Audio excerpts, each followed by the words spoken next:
Okay. Let's see. I don't want my voice to be too loud. Let's drop the music down.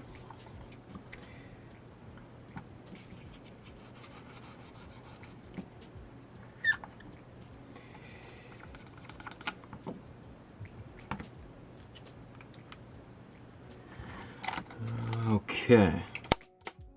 Let's try that again. What's going on there? Oh. The magnet. Okay, that's right. There's always something, eh?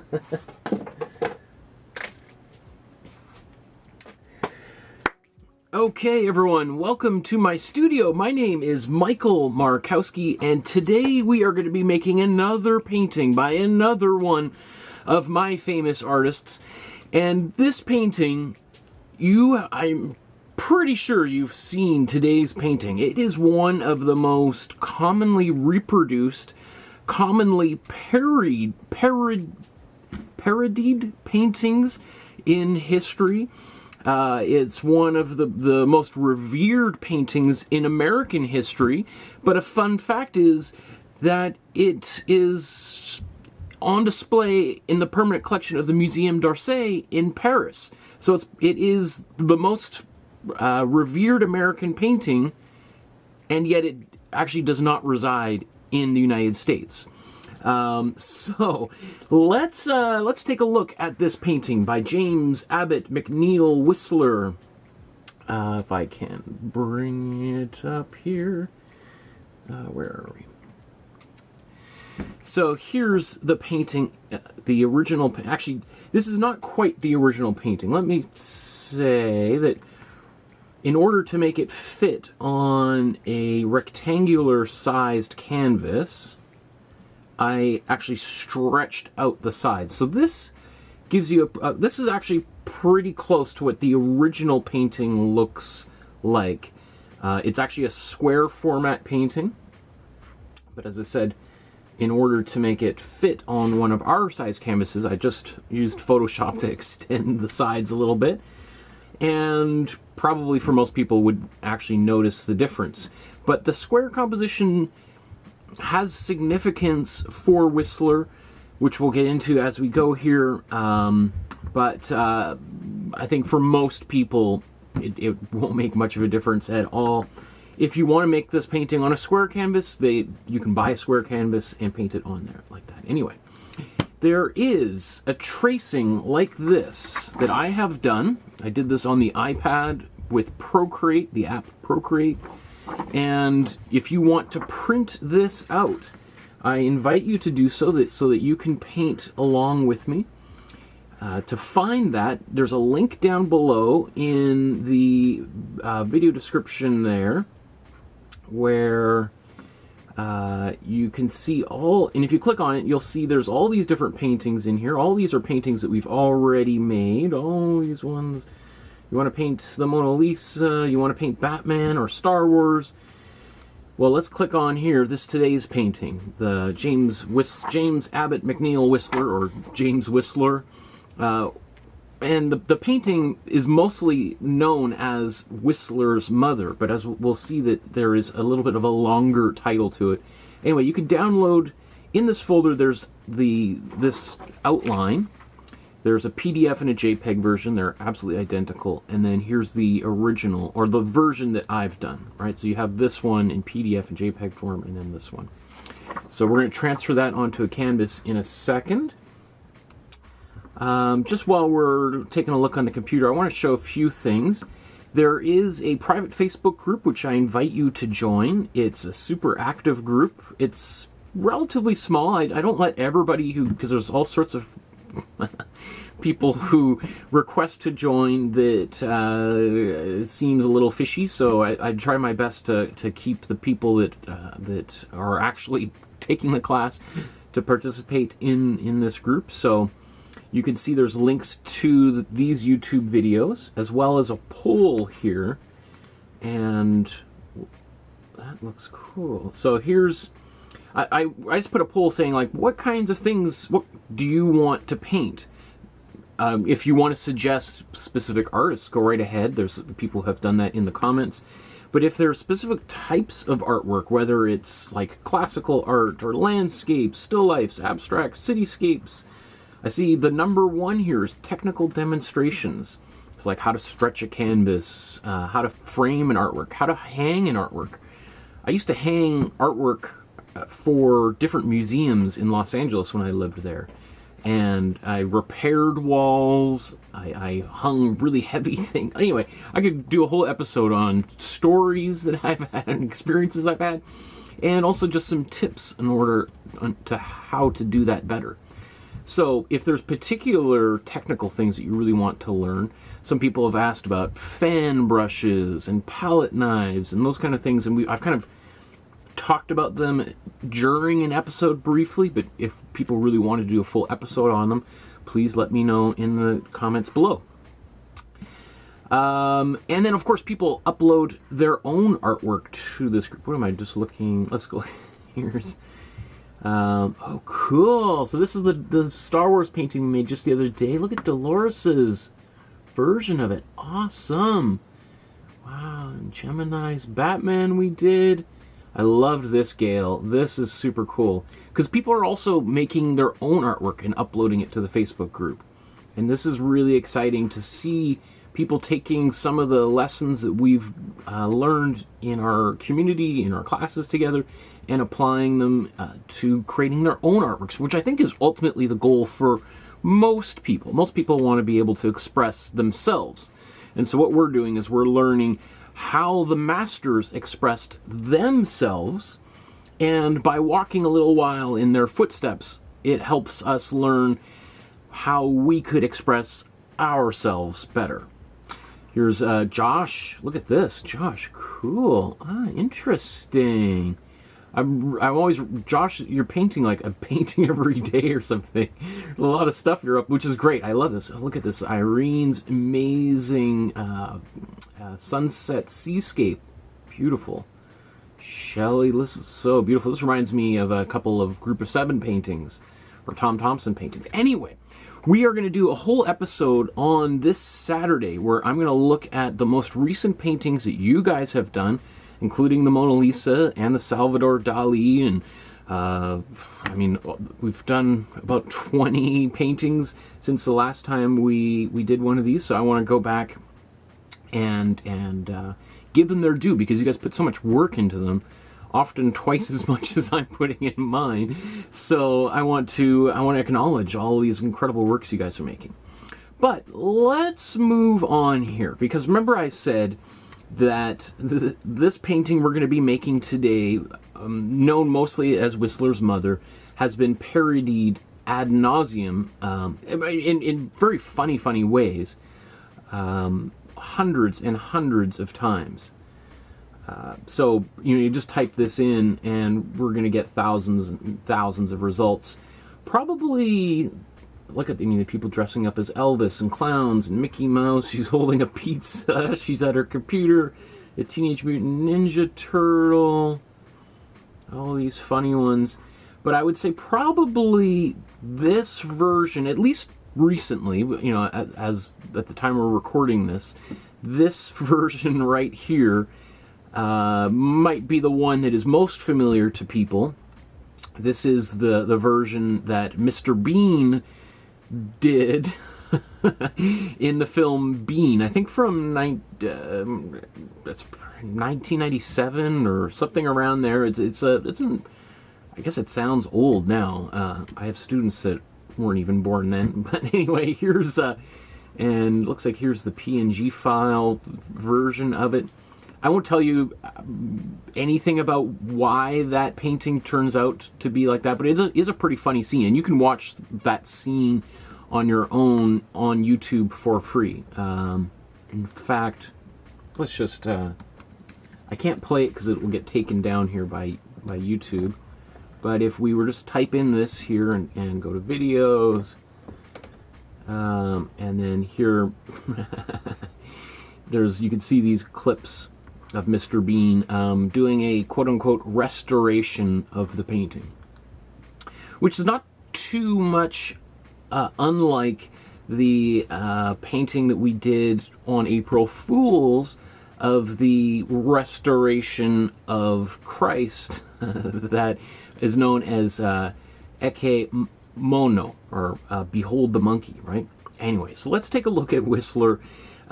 Whistler is, here, an American Gilded Age artist. This is the period, the 1800s in the United States, where the United States is really kind of blossoming as a country.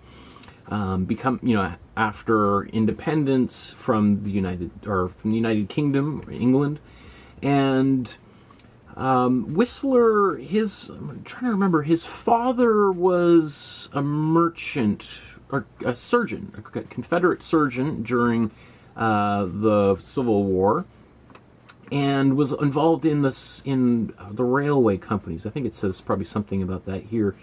And when he was, I think, about 12 or something, or maybe even younger, they moved to England to work on the railways there, and then they also moved to Russia for 3 or 4 years while his father was working building. He was an engineer as well sorry, he was not a Confederate general. That's the brother. So here's his father, George Washington Whistler. When he was in Russia, he started taking painting classes in Russia. And at this time, Russia was a huge powerhouse in the art world. Many of the great artworks throughout history are in collections in Russia. The Pushkin Museum is maybe the top 3 museum in the, arguably one of the top 3 in the world. And they have some of the greatest Matisse paintings, Picasso paintings, etc., all that are there. And at this time, this would probably have been one of the best places for anyone to learn art, or at least art of that particular time, which is a very classical style of painting that he learned.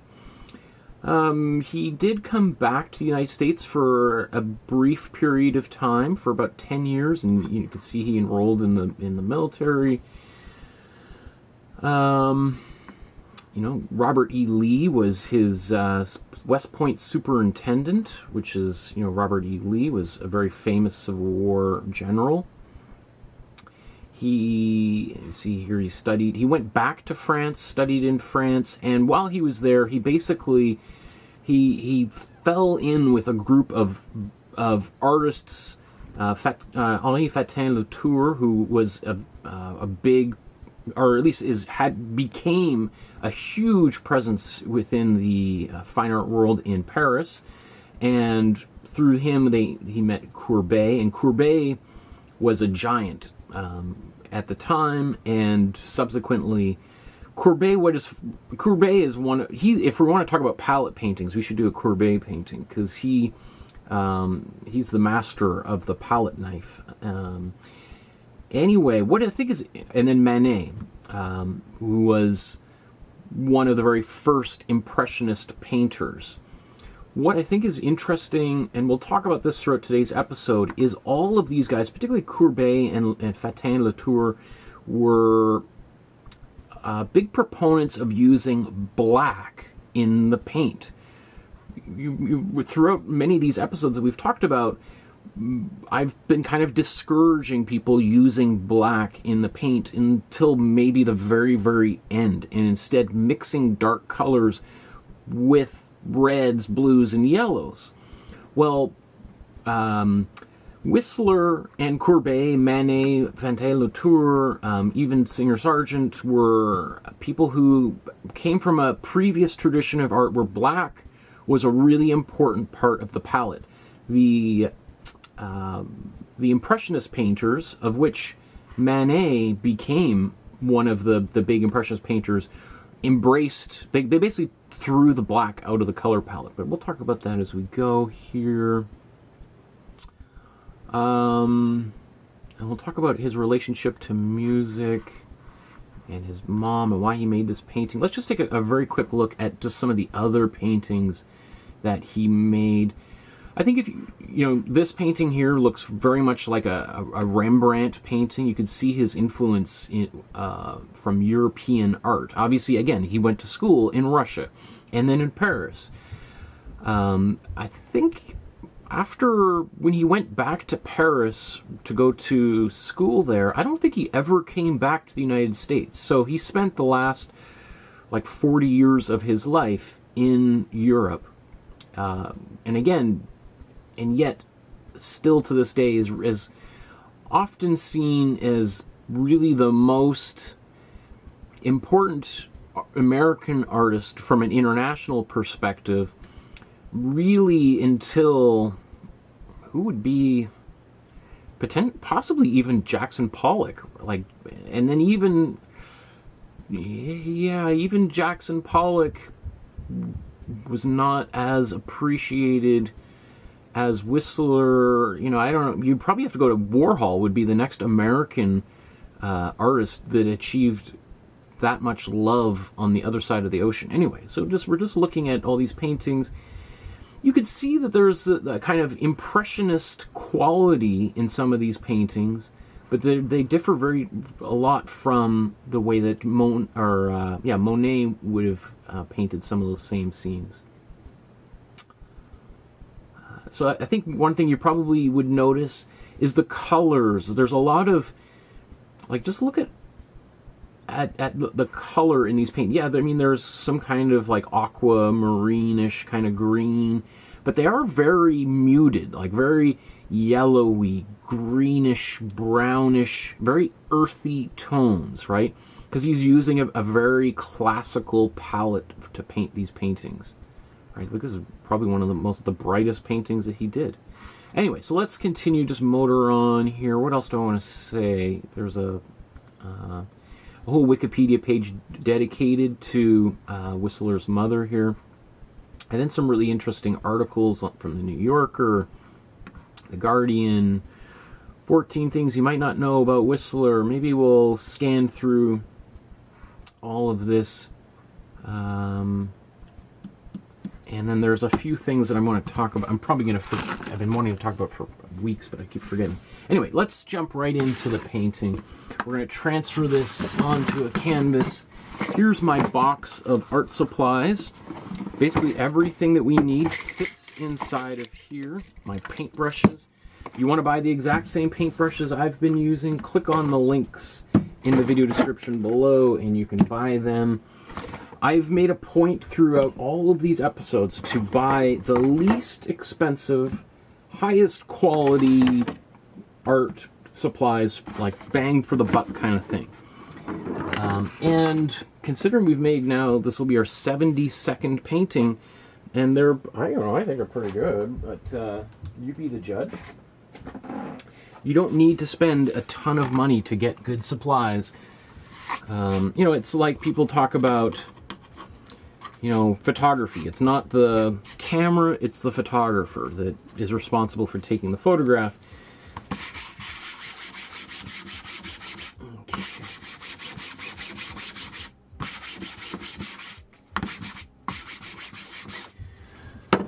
So, I've gessoed, so this is a brand new canvas. Here's the actual brand here that I bought. Oops, sorry. Let's look at.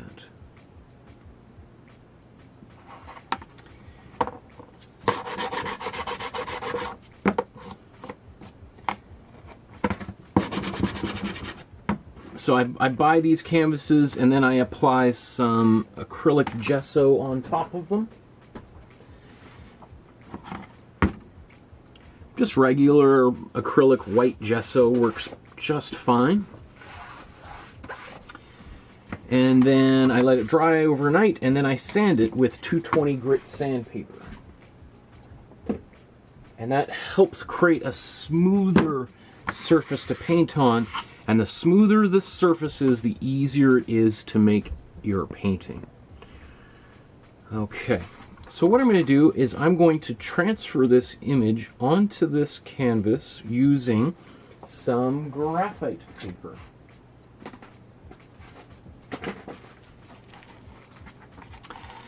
So, or carbon paper, the same thing. So I take a little bit of that. Actually, let's tape this down in place.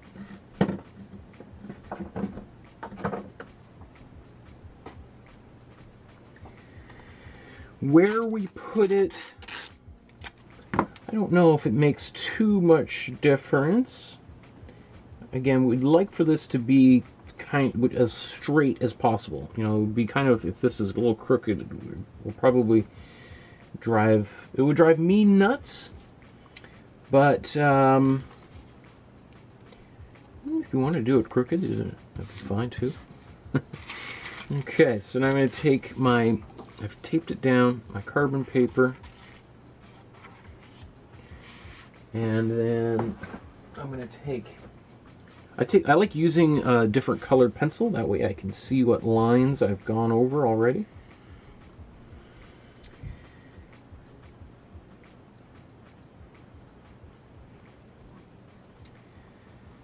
So this is going to be all black. In fact, I'm not even going to bother doing any more of that, because there's a lot of black in this painting. Oh, you can see, no point in doing that line until I move my carbon paper.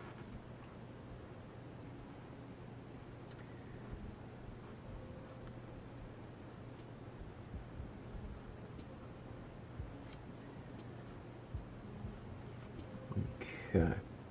So basically, really, we just want to get the composition in place here. I think this whole outfit is black, right?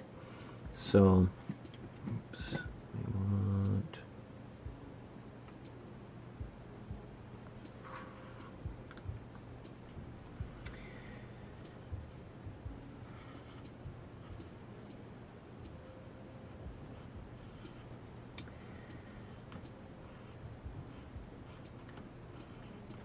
Okay.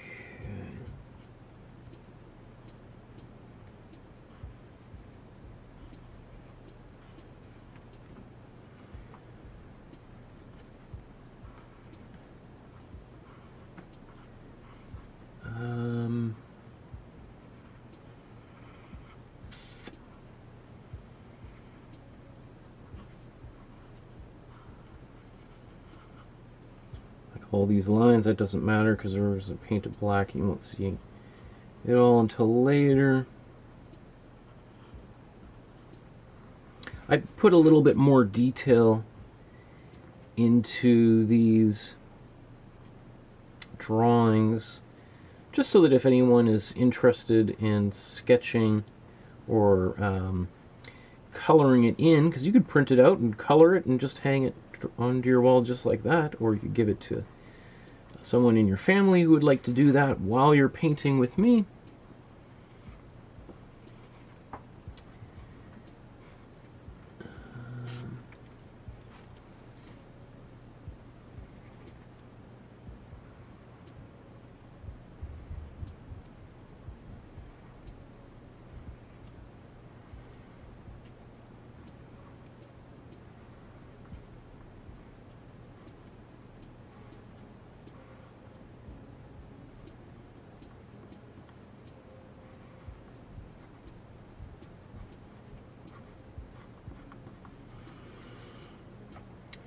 So, before I peel this off, let's just take a look. Looks like we got most of the things here. I see a few things missing, and I want to get these lines down here.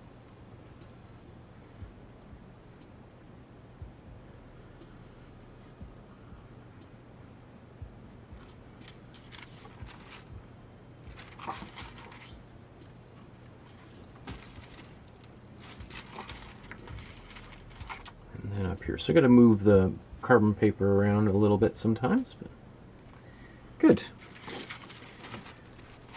Okay, and of course I know I'm missing detail on the face, but we'll paint over all of this. So,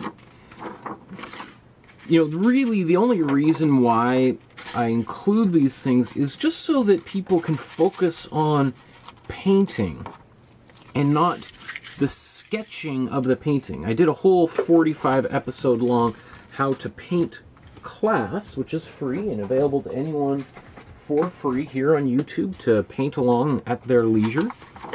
And And many of the very first episodes of the How to Paint course, which is also free, there's 45 episodes of that. You can, I kind of show how I would sketch out some of these paintings. But I felt like a lot of people get really discouraged because if the painting looks a little bit off, then it doesn't matter how good the actual application of paint and the color mixing.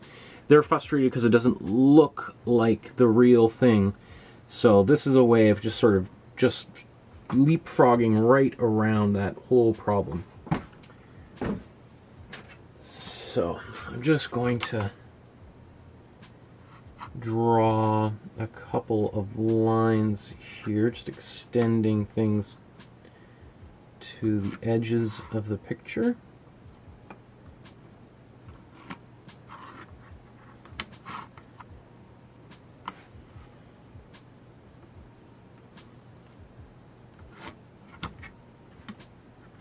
It's a little crooked, isn't it?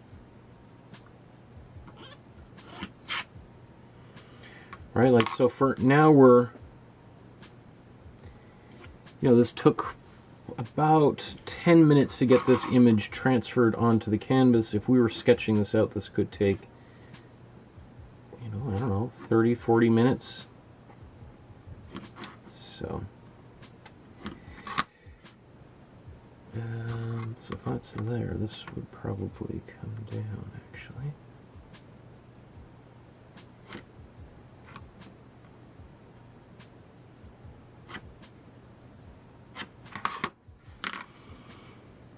Okay.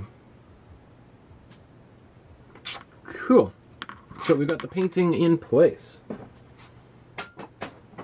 Oops. Dropping things all over. Okay. So we're still going to apply a warm ground onto this painting to get started, as Whistler probably would have done himself. So that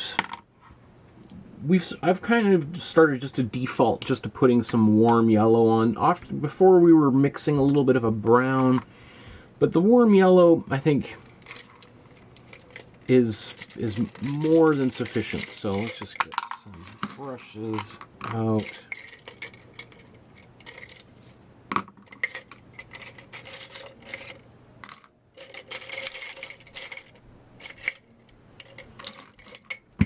Okay, so I'm going to put this warm yellow across the entire surface of the picture. Actually, let's put a little bit of water in here. This is the only time I ever really use water, when I'm painting with acrylics.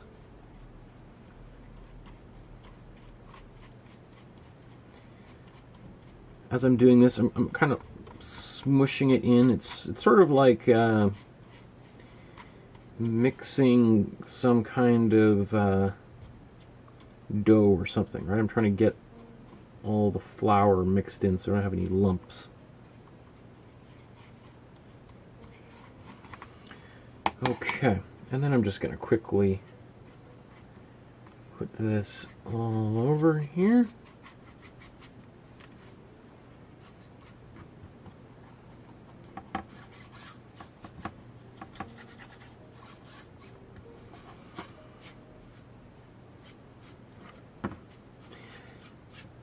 And I really, my big thing, I love getting the sides, the edges of the painting done, because that is really satisfying. Like, especially, today's painting, where it's going to be a fairly dark painting, like mostly blacks and whites and grays, that having, if you don't paint all those blacks and grays all the way to the edges, at the end of the day, you will see this little halo of yellow on the side of the painting.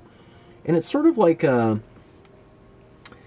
nice little gift to anyone who looks a little bit more carefully at your painting, and then they'll look at this like, oh, there's yellow underneath this painting. That's so funny, because the painting otherwise is kind of a little bit on the darker side of things. You're like, oh, well, that's actually the classical way of painting. And now that I'm a real painter, I've been studying from the masters. I have tried to approach it in that same sort of way, and that yellow is the nice warm ground that all of the great artists from the past have used. Okay, so I'm going to blow dry this.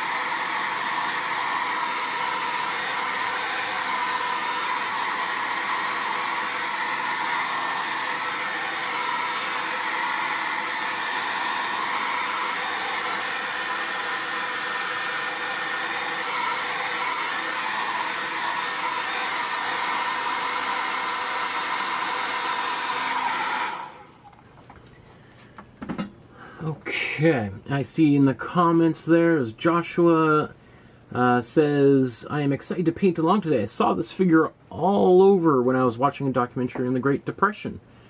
Irene says, hi everyone, it's been a while, but I made some time today after working outside to drop in, and I'm looking forward to this painting. Joshua said, I also have a question. Is it necessary to use a Sharpie or permanent marker to keep the outlines of the tracing? Is it necessary? No. In fact, I would probably discourage using a Sharpie or permanent marker. I mean, you could. A couple things. A Sharpie is not really a great art-making material because it is not color fast, which means if it's exposed to light, it will change color. And if you've drawn something with a Sharpie on a piece of paper and left it by a window for, you know, a week or something, you'll notice it goes kind of purple, and it fades and also kind of spreads out a little bit. And it also has a bit of a shiny quality that comes out. So Sharpies and permanent markers, you know, they're helpful for all sorts of different materials. In fact, I use one to draw on different tools of mine. But I would probably discourage you from using a Sharpie on your painting, because it can also, because Sharpies, some are oil-based, they could have some kind of reaction to paint applied over top of it. I have seen people use Sharpies after a painting is made, so you can apply it over top of a painting, but it might cause some adverse effects if you paint acrylic over top of a Sharpie. Maybe not now, but 5 years from now you might see the paint bubbling up over that particular area. It helps because you will be able to see those lines a little bit longer, especially if you're putting lots of layers over top, but it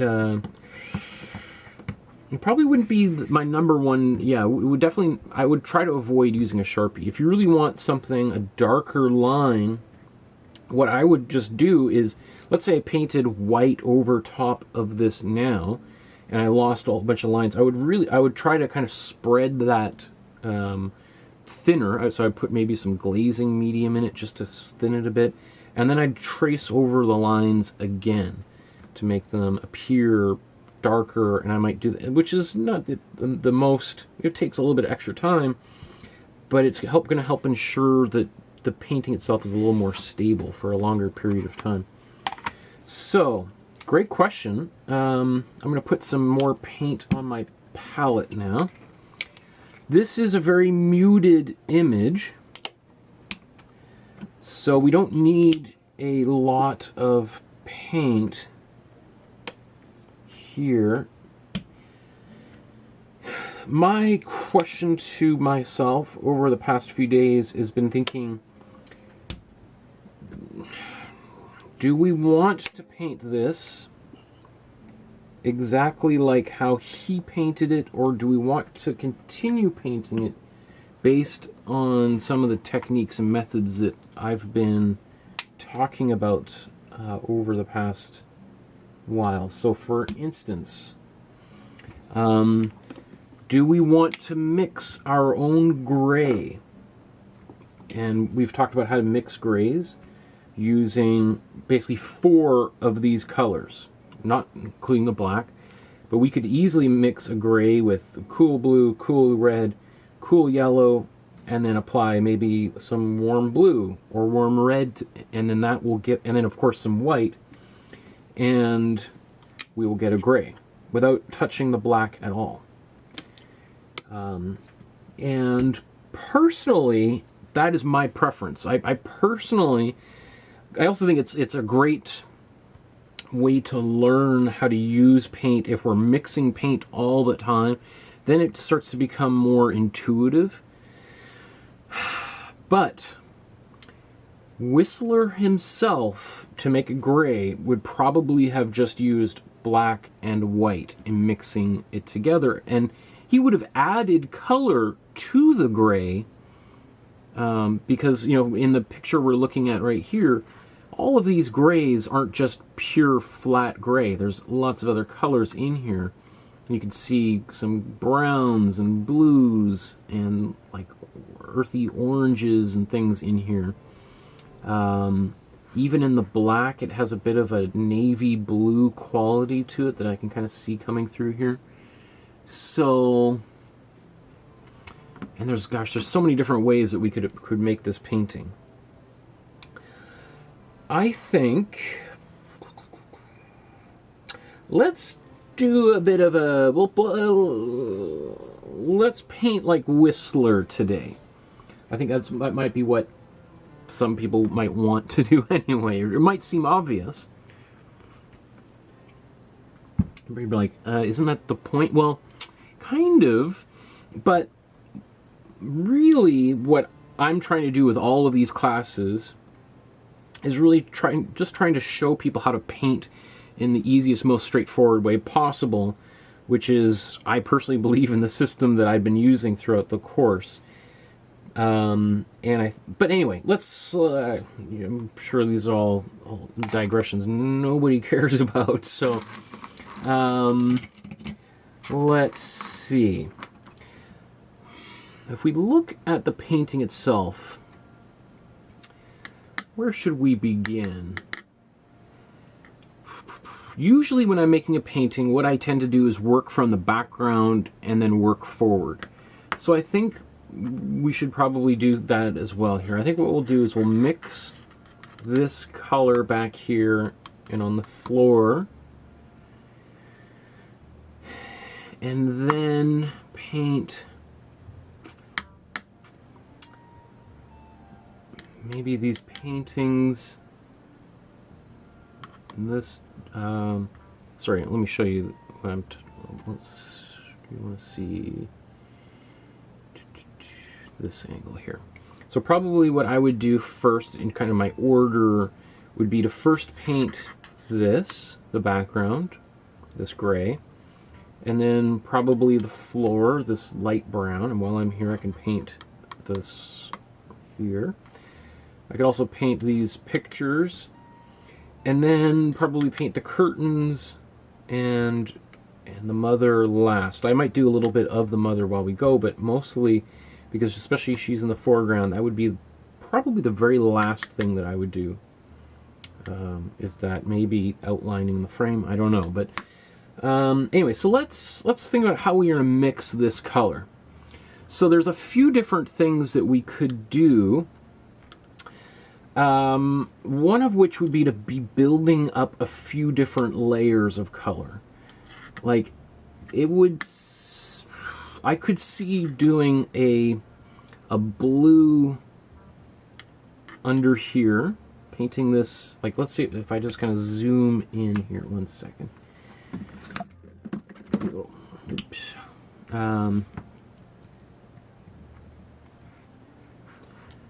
Right, can you see how there's this kind of blue that is in here, or at least or underneath all of that.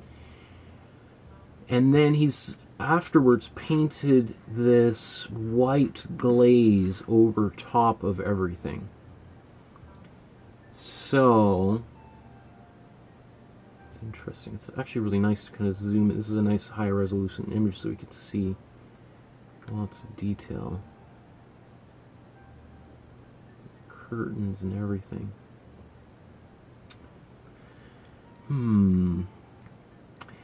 I think, just for the sake of time, we should try to just mix a bluish or a gray, a bluish gray, and then depending on the results we get, we can always put a white glaze over top of it if it's not light enough. Okay, so let's do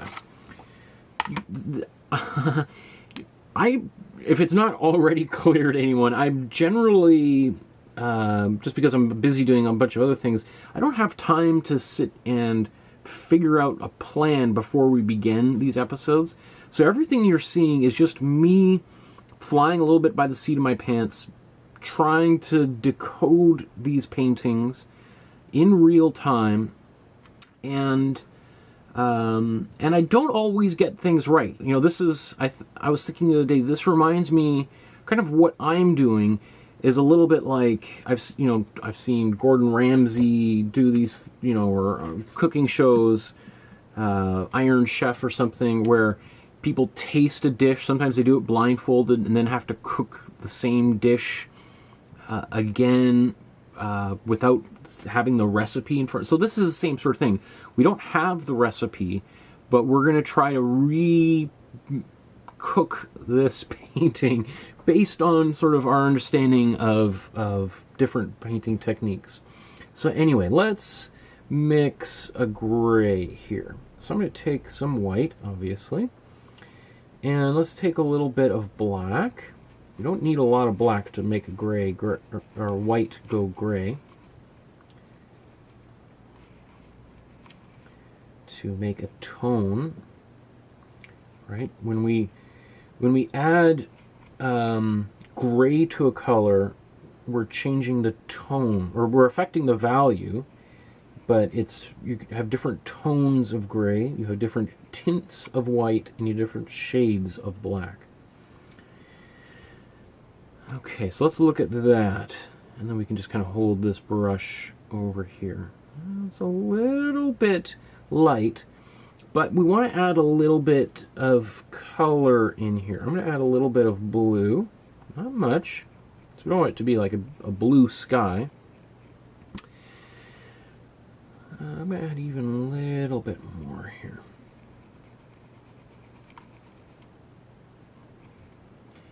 Now I'm going to balance it out with just a little bit of warm red.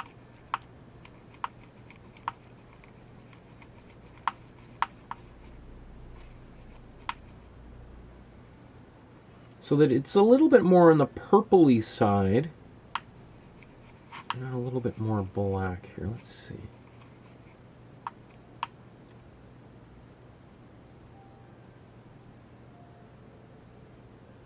Okay, so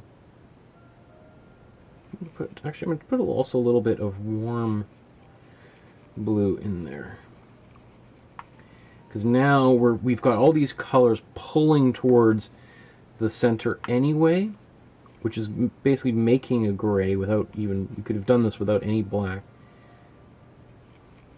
This is why I think it's really helpful to know how to do this without having used black to begin with, right? But this is kind of a way to cheat it a little bit. Okay, let's take a look here. So we are still a little bit bright. I'm going to put a little more black in here. Sort of debating to myself as different ways we could do this. How many layers of paint we want to use. Let's just start applying paint. And we can always adjust this later. Okay.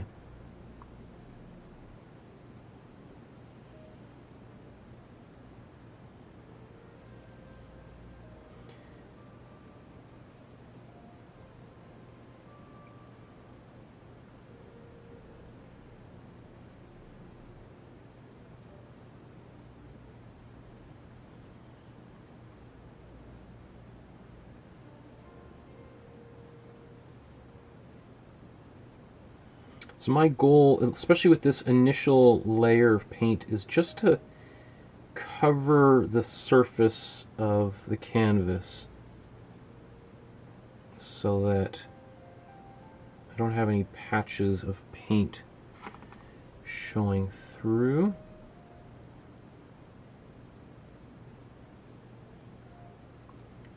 If in doubt, I'll go over top of my pencil lines.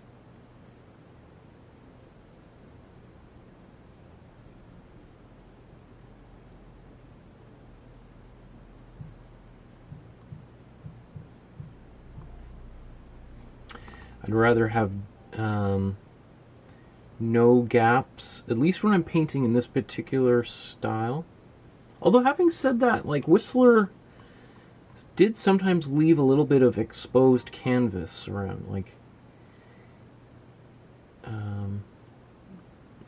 you know, he's an interesting fellow, like an innovator for sure.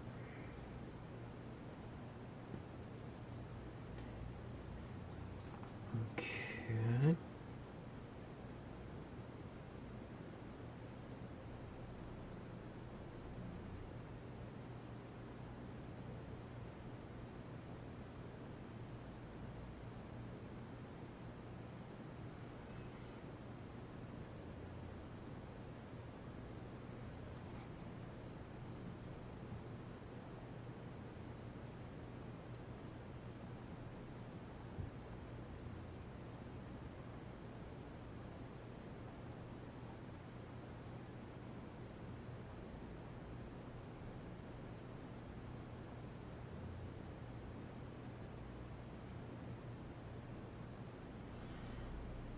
Okay, so now once I've got everything filled in, I'm just going to quickly go around and just try to smooth out any major brush strokes that are textures that have arisen.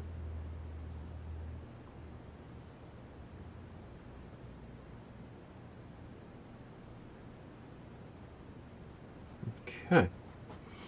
Now again, if you look at this, it's not quite exactly what we see on the left there, right? It looks kind of flat and boring compared to this more complex textures that we see on the left. So I think this is a great start, but I think we will do another, we'll glaze something over top of it, just like Whistler did. So, in fact, so in that case, I probably could have gone a little bit darker, but anyway, let's just kind of plow forward. So, I'm just going to wash this brush.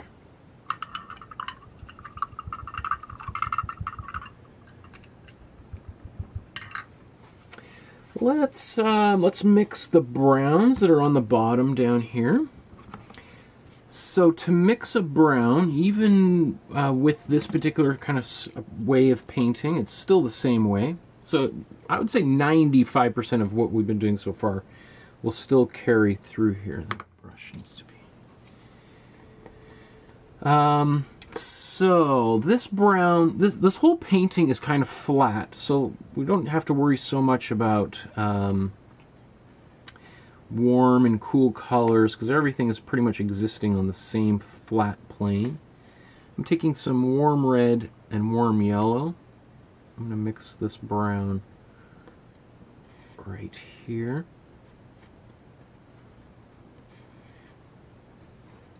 And I'm kind of mixing a bunch of it because I might use this over and over throughout the episode. We'll see. So here we've got a nice orange, kind of a bit of like a fire engine orange. And so we've got this. Let's take some of the warm blue.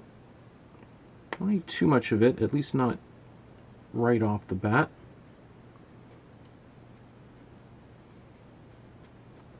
Look at that.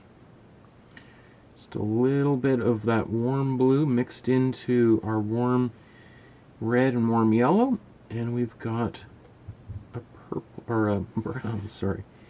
It'll go darker and darker brown depending on how much blue we actually add to it. So I'm just You see how when I put my paint there, I kind of just put it on the edge, and then I just steal more and more of it depending on how much I need as I mix it in. Because it's always easier to darken a color, much more difficult to lighten a color. To the point where if I mixed this and it was too dark, I wouldn't even bother trying to lighten this. I would just move on over to the side and mix it again. Now, this color, you know, if I look here, is way too bright, too red for anything in the picture to the left. But having said that, the kind of the carpet on the ground has a little bit of white in it. So what if we took this color and let's see if we just mix this over here. Yeah, still, you know, we need a lot more yellow in this mixture.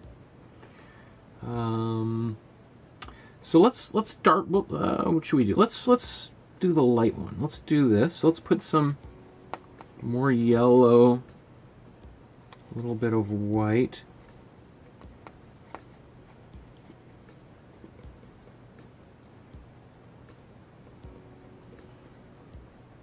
Okay. Need more yellow.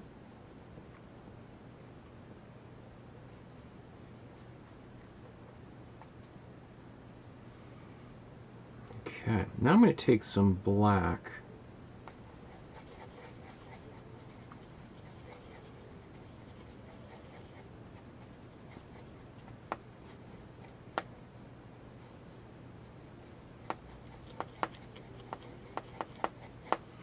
So what we've got here is kind of a bit of a dirtier kind of color. A dirty, kind of very muted brown. Let me see, how close are we down there at the bottom?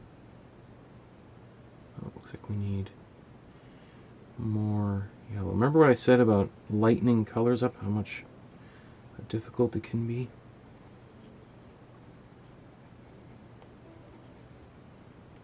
I think this is okay for right now. Again, it's not about getting the color exact, because we can always modify it and change it. It's just trying to get into the ballpark, and I think we're there. Okay. So let's take this color and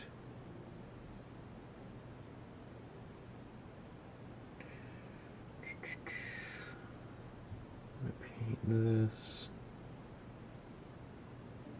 In fact, I'm just going to paint it right across here.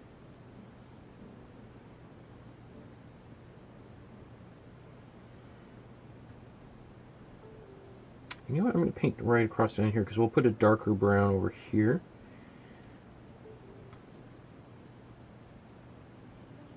Just going to put brown all the way down these edges. And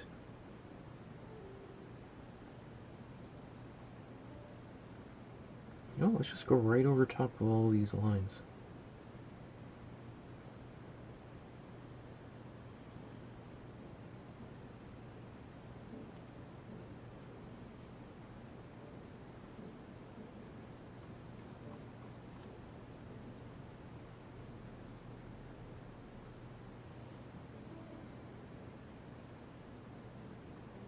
Put this brown right over the bottom of this.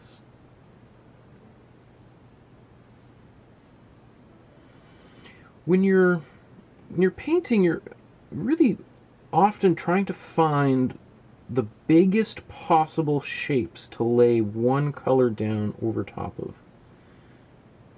Like, what if you could only, and then you slowly narrow down and simplify things. Alright, so while we're right here, I'm just going to take a smaller brush.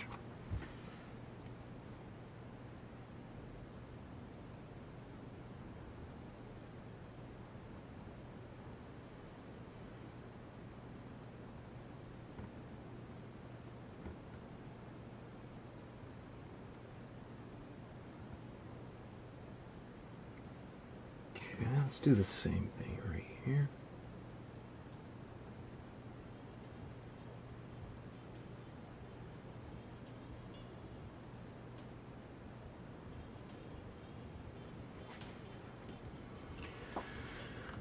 Okay.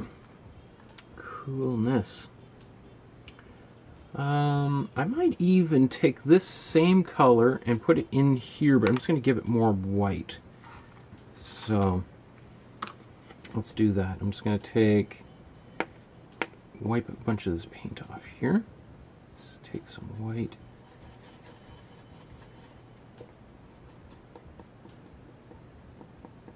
And then let's just put this.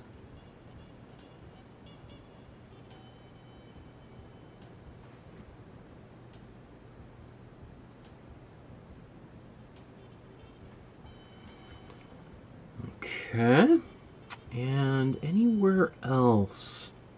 I guess, you know, we could take the same brown we just put down here. Let's put this in her hair.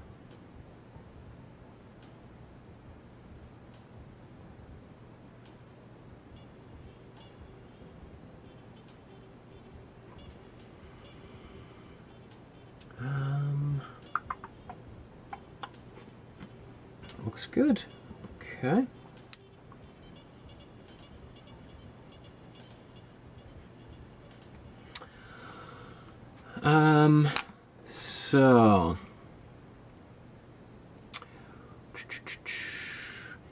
So these kind of curtains and things. Actually, you know what? Before we progress, I think we could do a flesh tone since we've mixed this brown already. It wouldn't be too hard to make her paint at least the base layer of her flesh tone. So we have this brown. So again, we mixed warm red, warm yellow, and warm blue. Probably almost in equal parts to get this, right? To get this color, we just added, I think, some more warm blue to it and some white, right? And I think we have a little bit of black too. But let's say we want to make you know, I think we're gonna have to mix this again. Let's just do it again. Just don't have enough room quite. So let's put some of our warm yellow here. We don't need too much of it. And our warm red.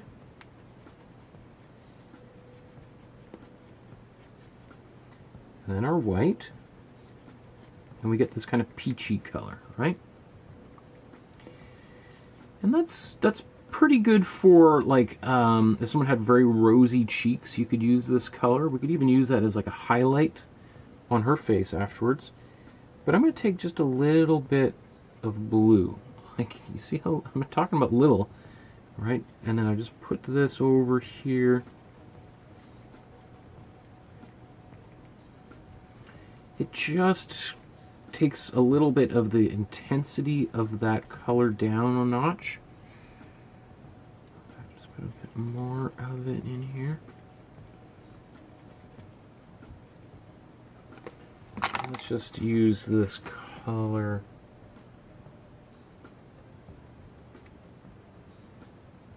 On her face.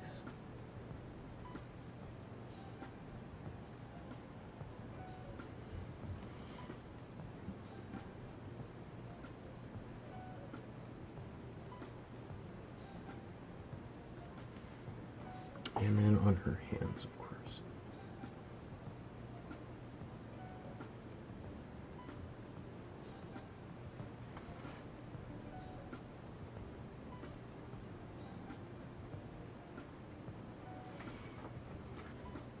Okay.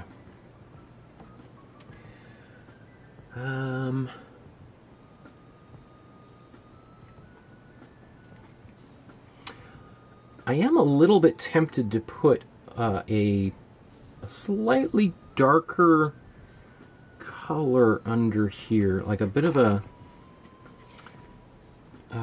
this blue, but with a lot more white. So let's just take some white.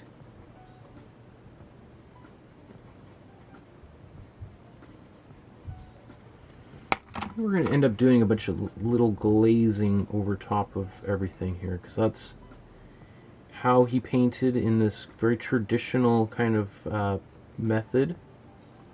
Very, very different to the way that the Impressionists painted their paintings towards the very end of his life, when the Impressionists began. He was actually, Whistler was invited to exhibit with the Impressionists for their first exhibition and turned them down, which was not... there was a number of other famous artists who also declined the invitation.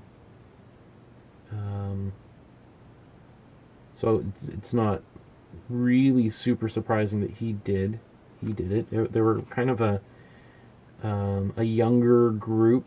At that point, he was an old man, and I think he was like, I don't know if I want to switch allegiances.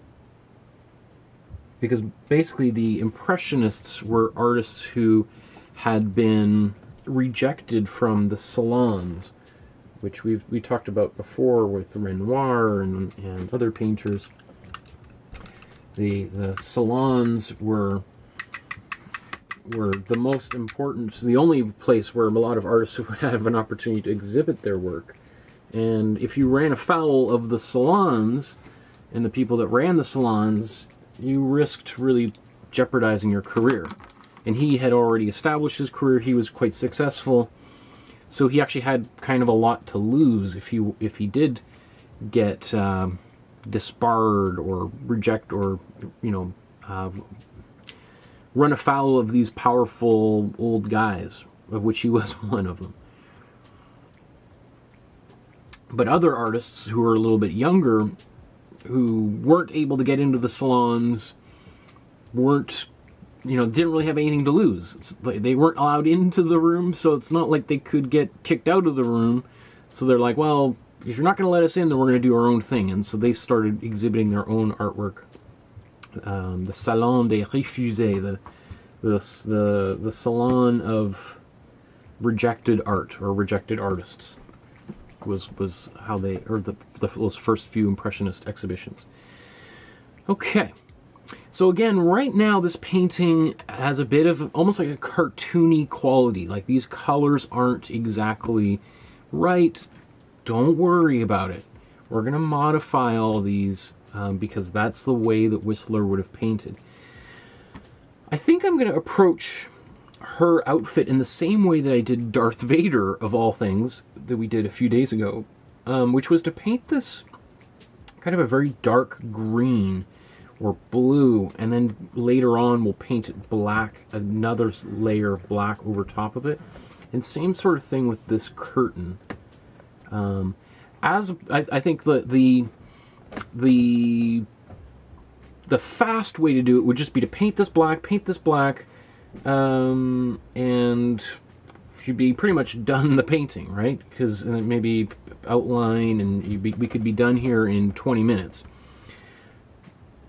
But if we really want to really learn how a master like this painted, then it's going to take us a little bit more time. So, because what we want is, we want more complexity of colors, and we want layers of paint to be mixing as the light goes down through 2 or 3 layers of paint and bounces back to our eyes. It's not just a gray, but even here we've got gray and this warm yellow and then white. So the paint is already, or the light is going all the way down to the white, bouncing back to our eyes. So this color is not just a gray, but it's already been mixed with that yellow. And we want to increase that. I think that would be the goal. So, enough talk, more action, Michael. So let's say, I'm just sort of looking, let's just look at these here. Yeah, it does look... Oops, let me put this on here. Sorry, I'm zoomed into the painting. It's pretty hard. It is very dark, obviously, but I think I'm going to make a really, really dark blue there. And maybe a dark purple, very dark purple for the curtains. And then we're going to paint it black. probably on camera, it's just going to look black. And you're just be like, why did we go to all this trouble? It's because ideally I'm not just making a painting for the camera, I'm also trying to make a painting that I can hang in my house. And those little tiny subtle things is what makes people stop and take a closer look, right? So let's paint a really dark warm blue here. So to make that happen, I'm going to take my warm blue and I'm going to take some of this warm yellow on the opposite side of the color wheel here. So it's going to go a little bit green, but it's not going to be as bright of a green as if I had mixed the cool yellow and the cool blue together. So I'm going to take this here.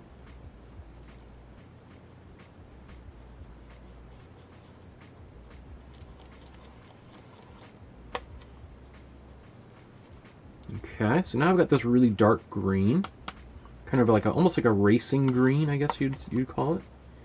I really like racing green as a color. I'm going to take some of the cool blue and mix that in there as well. Nice color. Okay. And you know what? I think I'm going to apply this color just like it needs to be a little bit darker. So a few things we could do is we could just add black right to it. I'm going to instead darken it with the colors that we have here. So I'm adding a bit of the red. It's a bit of a mix of a bunch of colors here. So I added both of my reds and a little bit more warm yellow. I'm going to put some warm blue in the end here. So this, what we've got now, is a very dark brown, almost a bit on the grayish side. And I've done this because I wanted it to be a dark color,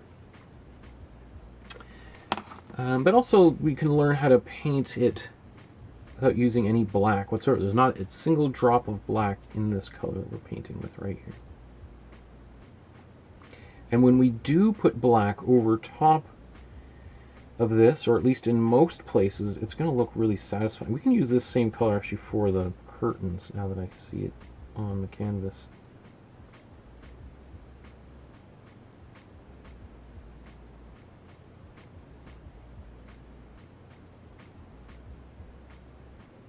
You know, I just realized I painted over a little bit of her handkerchief, or but I'm not too bummed out about that because, again, this is just an underpainting. We're going to paint white over top of that anyway.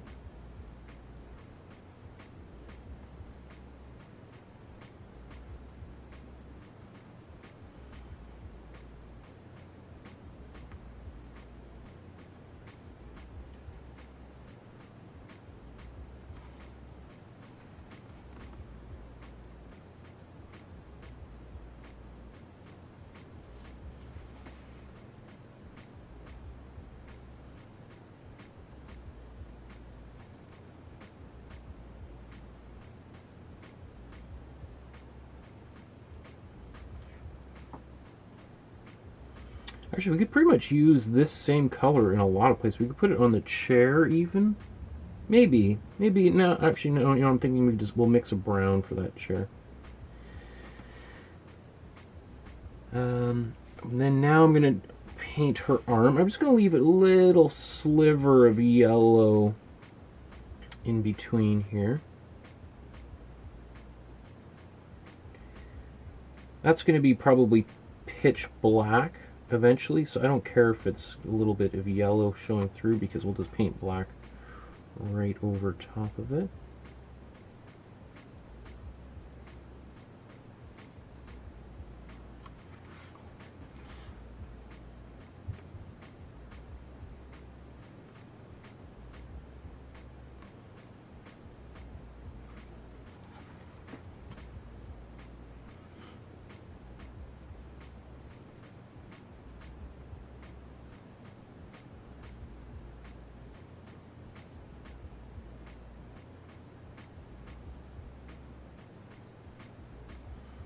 same sort of thing. I'm just going to leave a little sliver of yellow, or kind of showing right through here.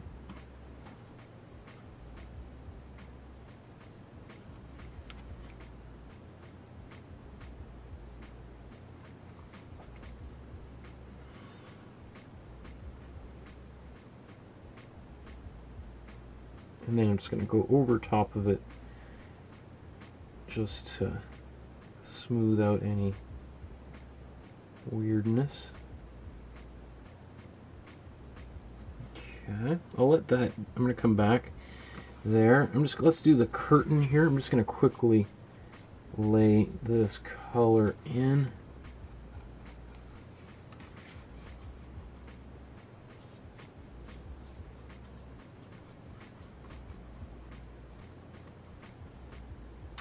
And you know, I'm pretty much running out of this color halfway through, and that can be a bit of annoying, but you know what, it's also kind of good to practice mixing a color again if you have to.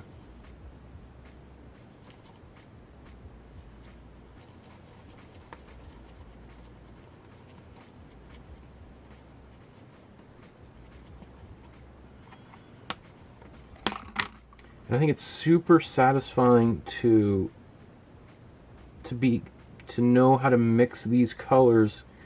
You know, these two aren't exactly the same. This one's maybe almost a little bit more on the purplish side of things.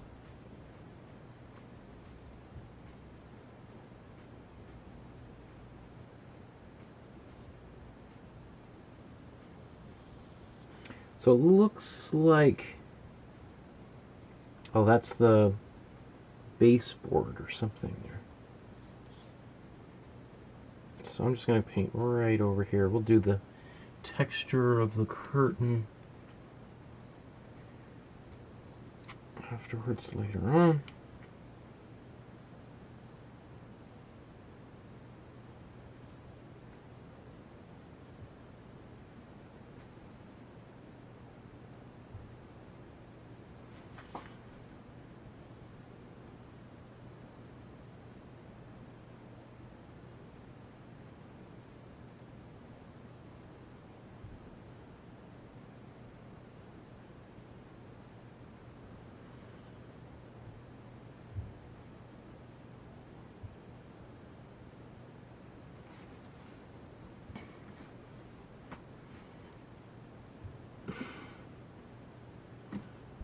Is that what you're asking about, Joshua?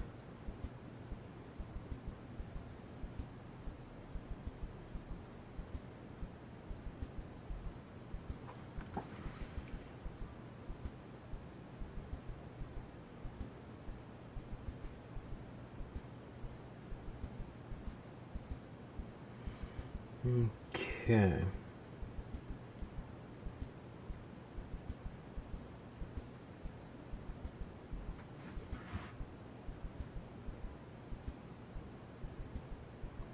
There we go.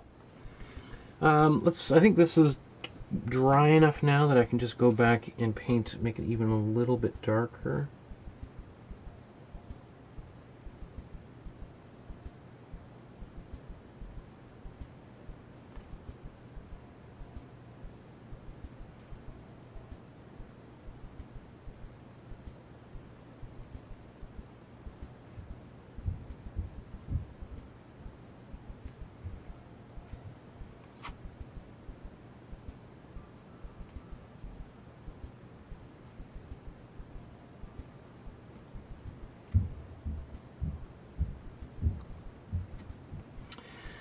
Okay, so I'm going to blow dry all of this, and then I think what should we do? Actually, even before we do that, we could do, well, I still got some paint wet here. Take this color that I mixed earlier that I put down here. I'm just going to add a little more yellow to it. Put that forgot her shoes. I guess should be darker too, shouldn't they?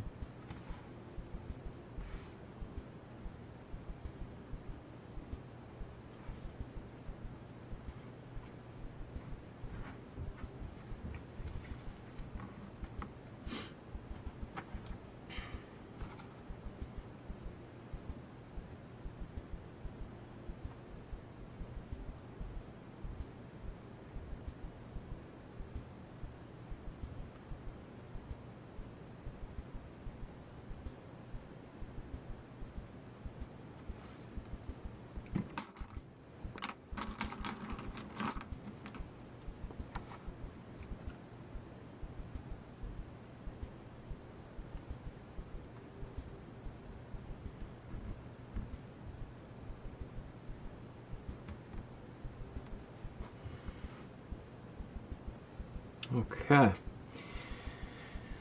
so let's just clean all these brushes. I think we'll wait until we get a little bit further before we start adding white onto, because that'll probably be, we'll just wait towards the end to do that because it'll get dirty and we don't have to worry about it at this stage.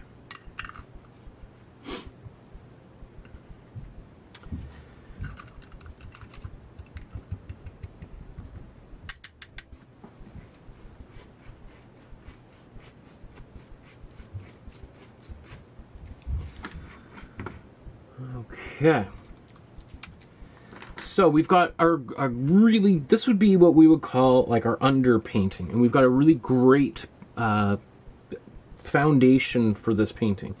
And we've been painting really for about, what, 45 minutes, and here's where we are. This would be, for many people, this would be a great place if you wanted to kind of stop here and then paint more later. I just noticed I forgot this area up here. Do I have any paint?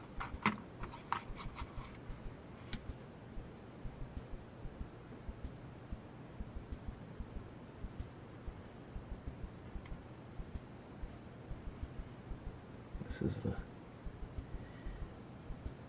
top here. This wouldn't have been in the trace, the outline. I just noticed that.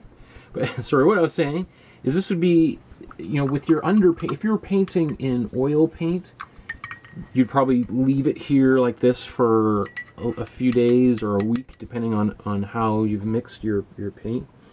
You could also, of course, paint this in acrylic paint, and then it would be dry, and then you could start painting oil right over top of it. You really want to make sure it's as dry as possible, but you could paint on it within 20 minutes or so.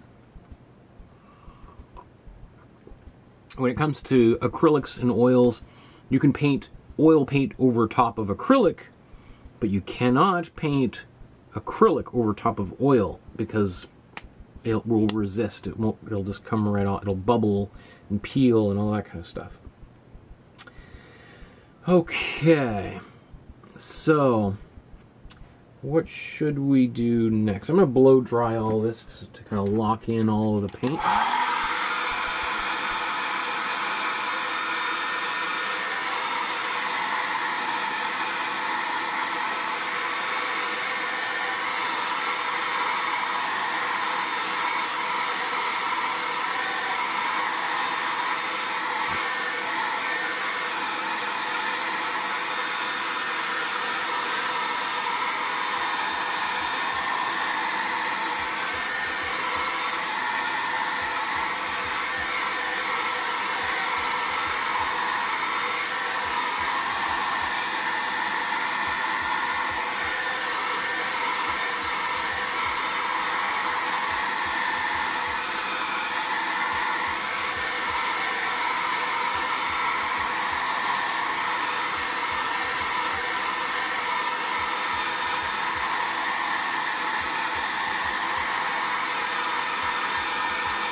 I keep wanting to put my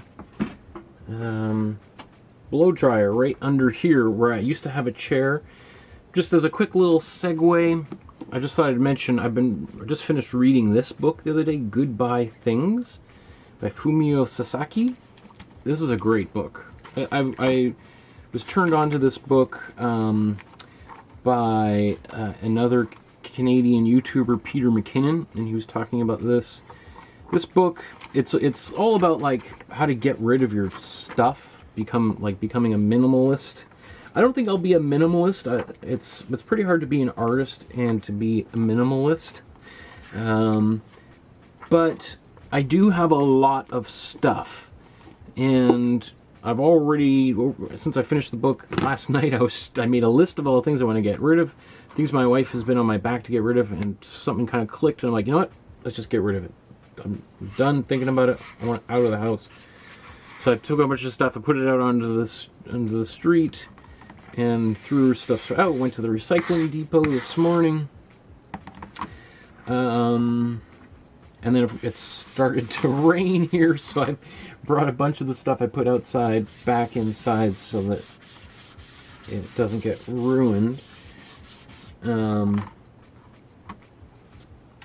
But it's not coming into the house on a permanent basis anymore. It's all leaving. Anyway, highly recommend that book. It's just sometimes, you know, you can think about things over, and people can tell you things over and over and over. You're like, yeah. And then at some point you see or read something, and something clicks into place in your mind, and it's like, I get it. I had the same sort of thing with Marie Kondo. I don't know if you've heard of her.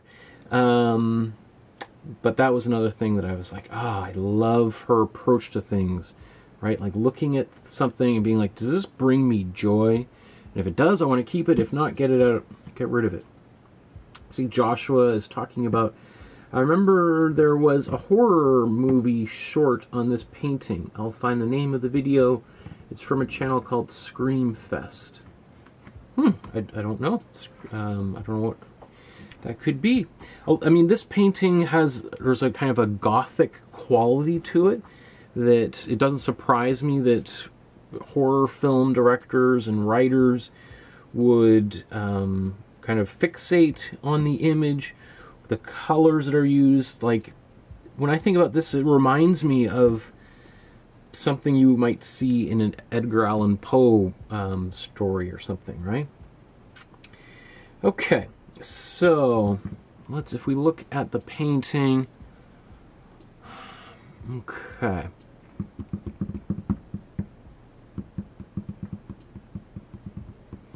I think people would probably be happy if we started working on her face. Let's zoom in on that.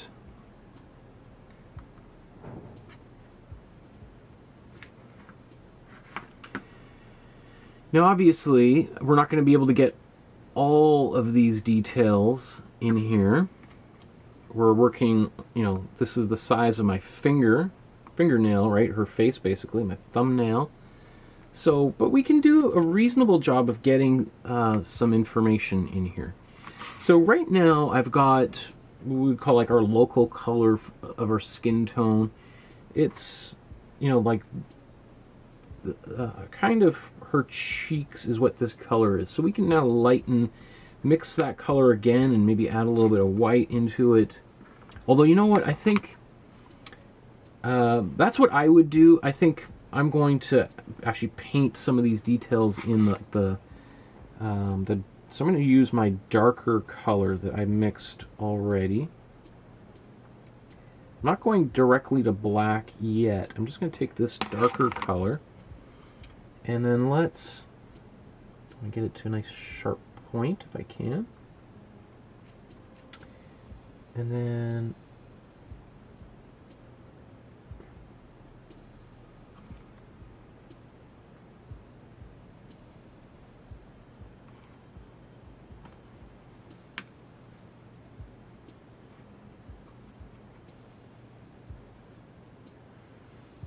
just going to try to get the location of some of her facial features in here. kind of goofed on that eye. That's alright. I'll come in and fix it again later. Let's do...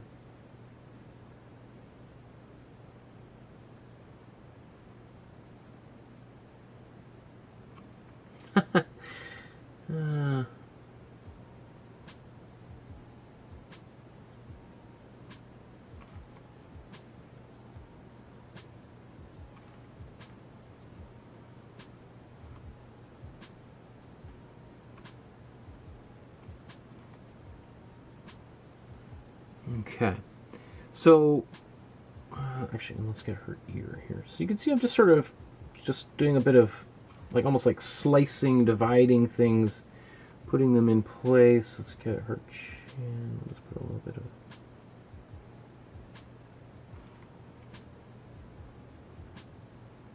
Okay, so that's going to help, you know, if for some, especially people who get a little bit freaked out when we start losing detail. Let's do her fingers here too.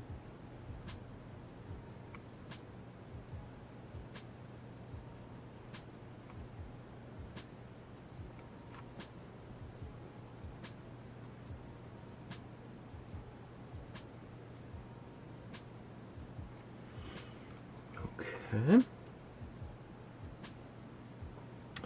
So let's mix some more flesh tone. Let's zoom back out so we can do this. We did it here, but I'm going to do it again. It's nice to kind of do these things over and over and over again because we get better and better and better at it, right? So we take our warm yellow, a little bit of warm red. In fact, that's a little too much.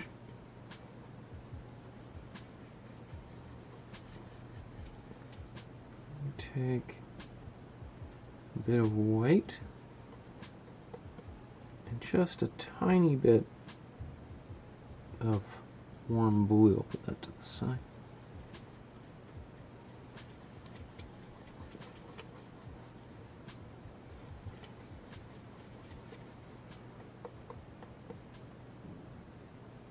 It's a bit on the orange side, so let's just put a little bit more blue in here.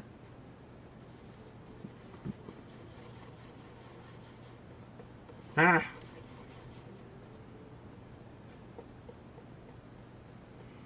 Okay. So, in fact, actually, I'm going to make a few different... Let's mix a little bit, put a little bit more onto the side here.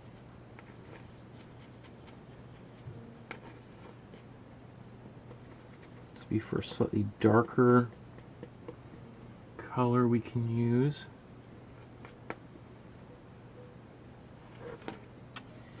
And I'm just going to squeeze a little bit more white out on here.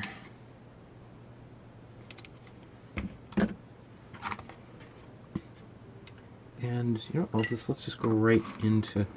Okay, so I've got this color, and actually let's see if we can put this anywhere.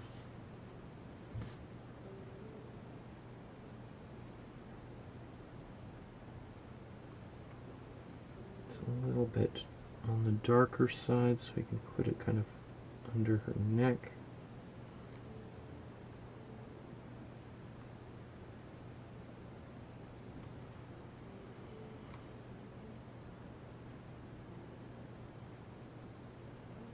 And the forehead there too.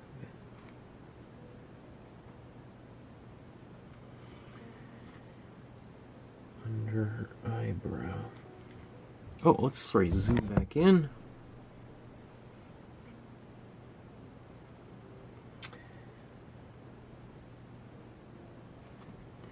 Okay, so I just took that little bit darker brown, and then let's take a bit of the white.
bit more white in here, not too much, but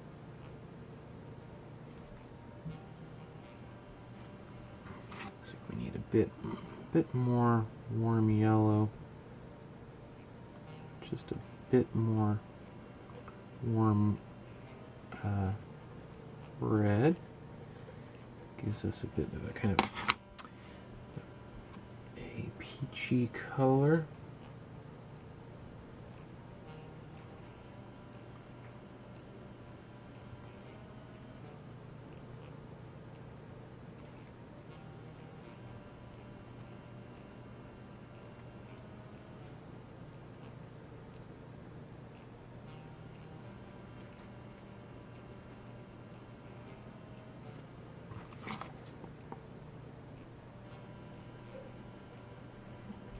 Put a little bit more yellow in there.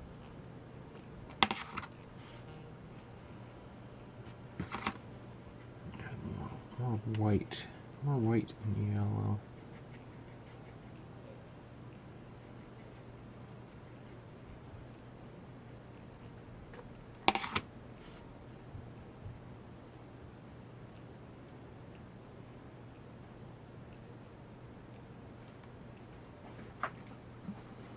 Nope, she's got a bit of a big chin that I'm giving her.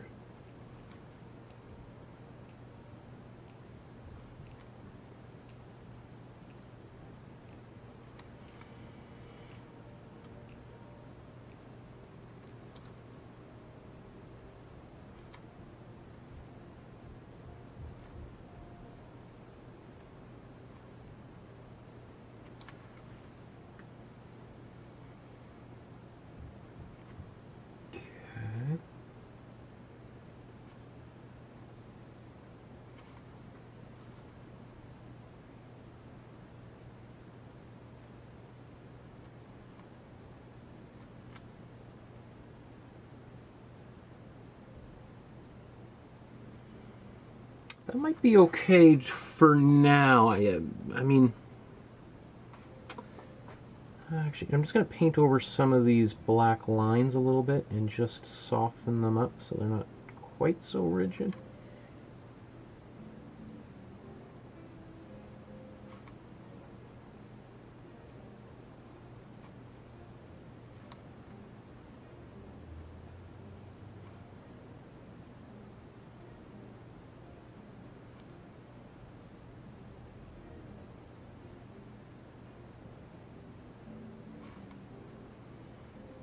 We'll paint, I think, just a little bit of black over there. I mean, that was pretty good to begin with, but it can always get a little bit better, right?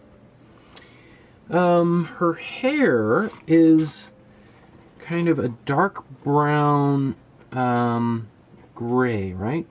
So let's take a bit of black and white.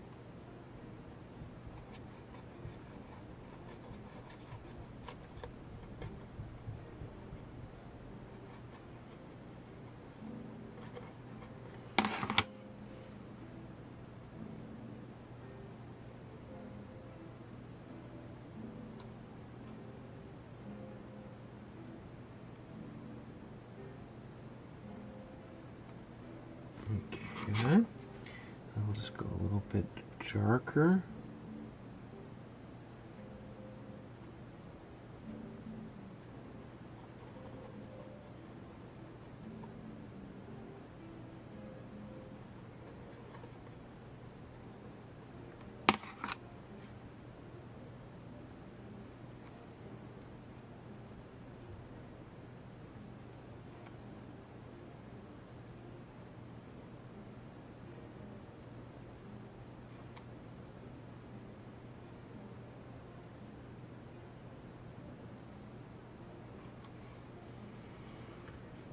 Get a little more subtlety there in the next pass as we go along.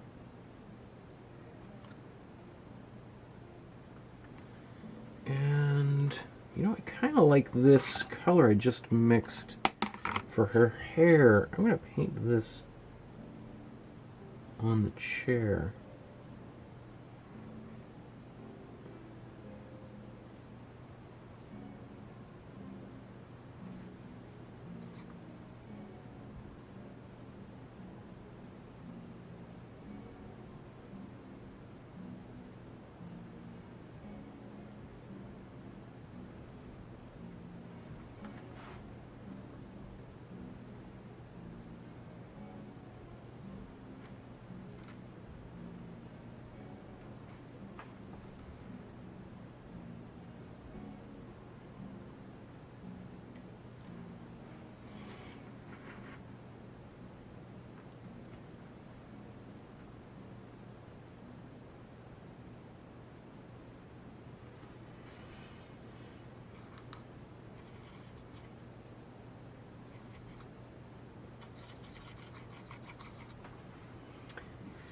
So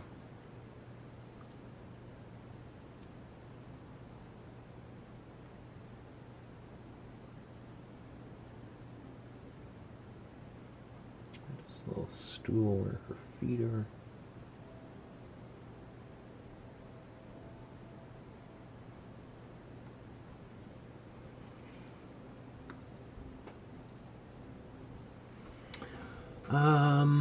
And then let's zoom out on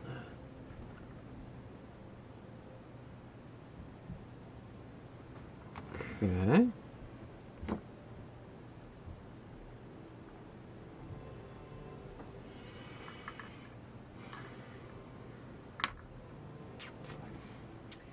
This, I'm going to paint this darker color in. So I'm just using, remember I said I mixed this brown earlier so that I could use it a bunch of times. That's what I'm just going to do right here. I'm adding a bit of black to that brown.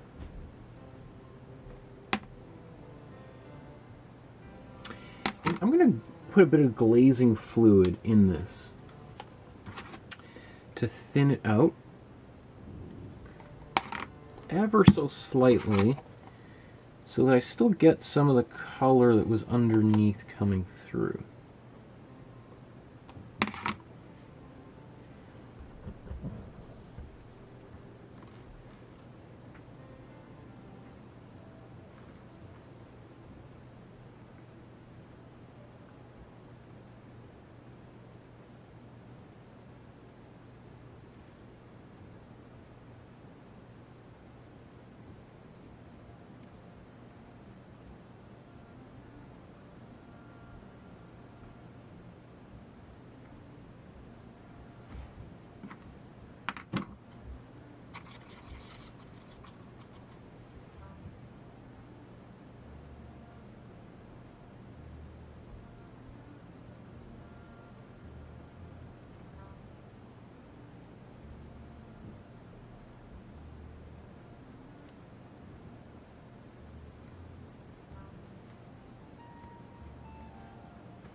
Do the same here.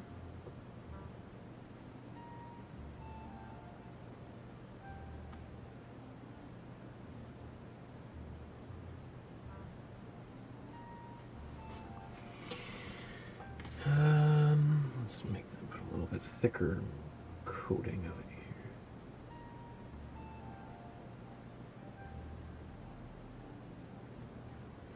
So what's kind of cool about all this, especially if we start doing a lot of glazing, is that we could potentially paint, let's say, all the darker areas, but not quite dark enough, and then glaze with the exact same dark color over everything, and it'll all go darker even though we're not painting a whole bunch of different colors. We're just applying the same color in the darker areas. Same thing in the light areas with just kind of a light wash or glaze over top of it. I'm going to do the same thing right along the bottom. Let's just use this bigger brush.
Okay, this is great. So I'm really happy with the way things are turning out so far, just considering like how we're doing like in terms of our time and the way that we're allocating time.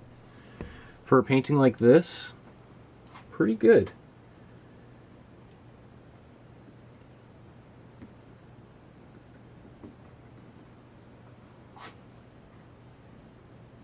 Okay.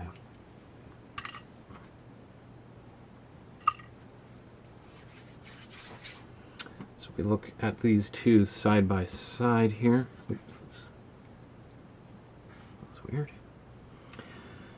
Okay.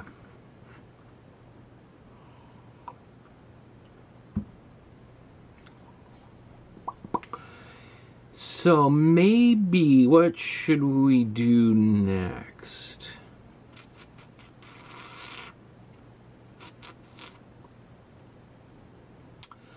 Let's do...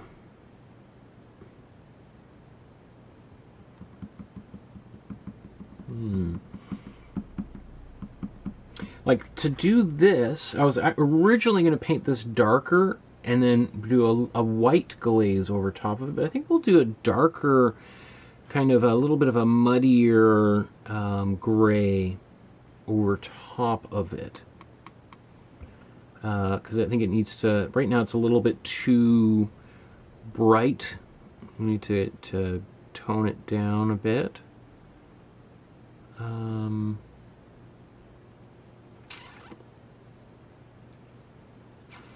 Okay. So, which color should we use to do that?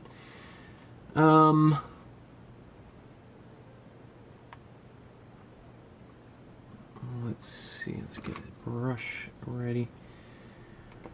I'm curious if I gotta see these side by side. Okay. So right now we've got this brighter gray. We want it to be less intense. So we probably want to have a bit of a yellow in here.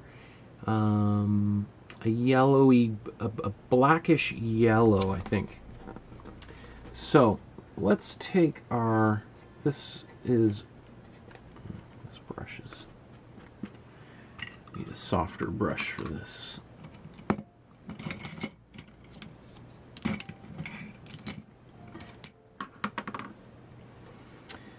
Okay, so let's take this yellow and let's take a bit of black. A bit more yellow.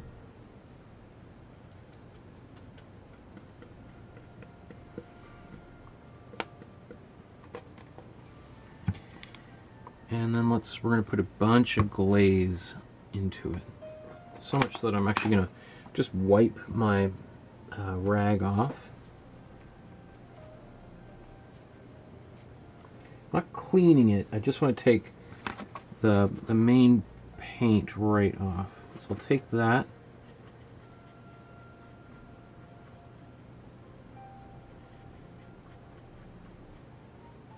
Okay. So see, I'm trying to get like a really light color. And then let's just see what this looks like.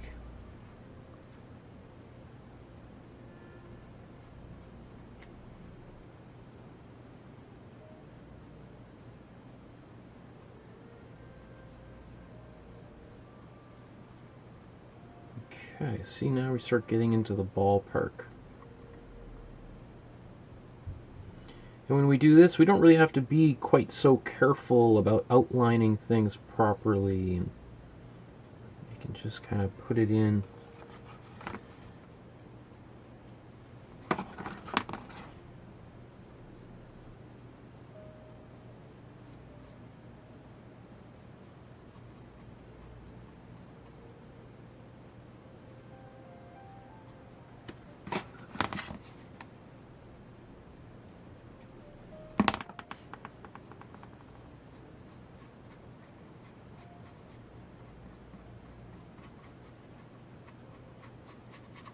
So what we're doing, actually this goes all the way back in September when I think it was our second or third episode of the How to Paint class where we were talking about value and how to modify value and the different types of ways. I'll bring out the canvas we created.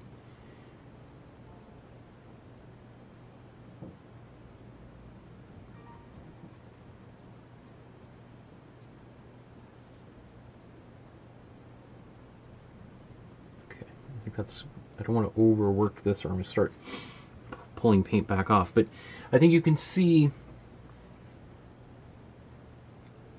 how that has completely changed this color, right?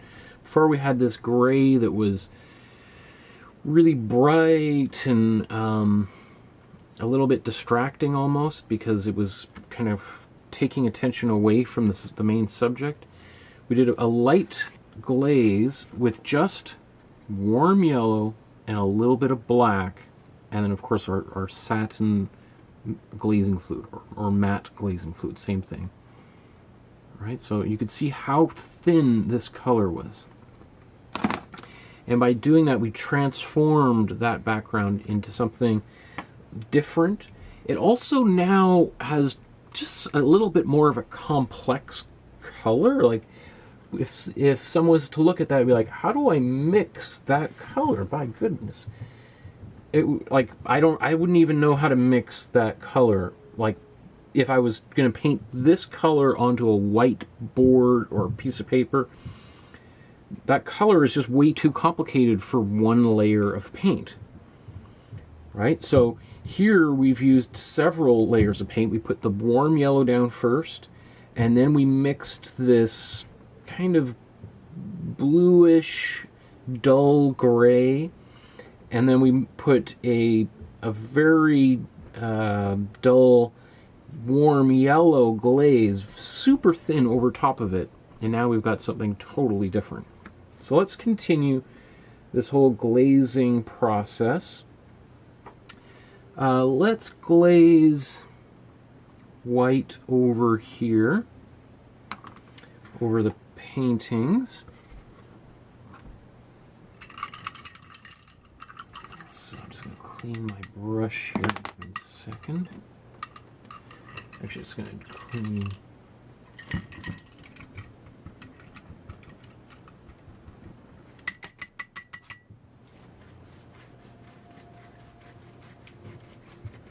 See, Deborah in the chat says, I remember that lesson very clearly, Michael, especially about values. So, yeah, thank you for reminding me, because I was going to talk about it.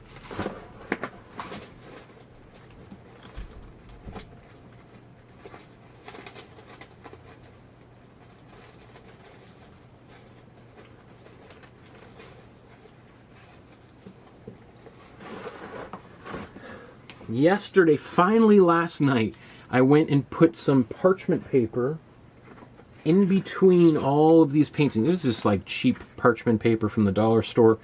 Probably not the best thing. You can get archival wrap that looks like parchment paper. It costs like 10 times the amount of money. I don't know, quite frankly, if it's really any better or it comes from the same factory. They just put a different label on it. But I did that because I was having all these paintings from our class just literally stacked on top of one another. And in a few cases, some of them are kind of ruined because they stuck together. In fact, let me just...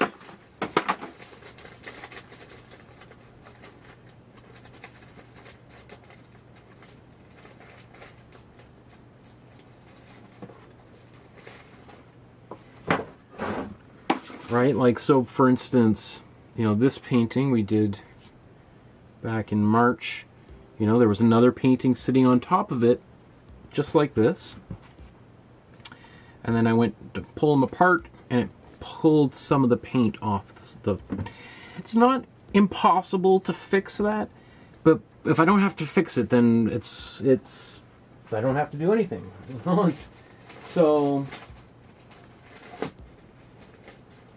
if you're like me and you've got a bunch of those paintings stacked up, acrylic will stick to other acrylic after a certain period of time. Even if it's been dry and it's been sitting there for years, you want to, put something else, like a waxy surface. Not even if you put paper will stick to the plastic. If you put like saran wrap, potentially glass could stick to it. Even plexiglass. Like, you want to be careful if you put one of these paintings behind a frame, like from IKEA, especially if you have a lot of humidity in your house. You could go to take it out of the frame one day for whatever reason, and it could have stuck to the frame, because to the glass, the plexiglass, because it's plastic, right? And plastic is going to stick to the plastic after a period of time. So parchment paper, wax paper would be good things to put in between these to keep them from sticking. Okay, so anyway, long story short, I was talking about our value scale here.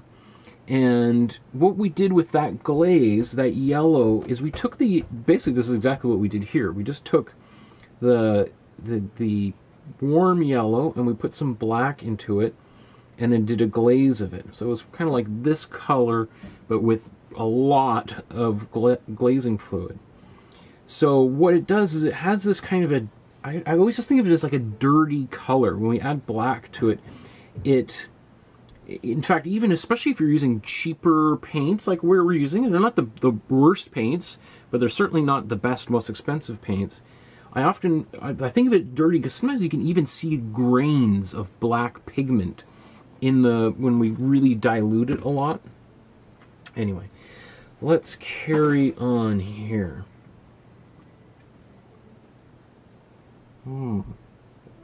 Lori asks, will gesso boards stick together when stacked?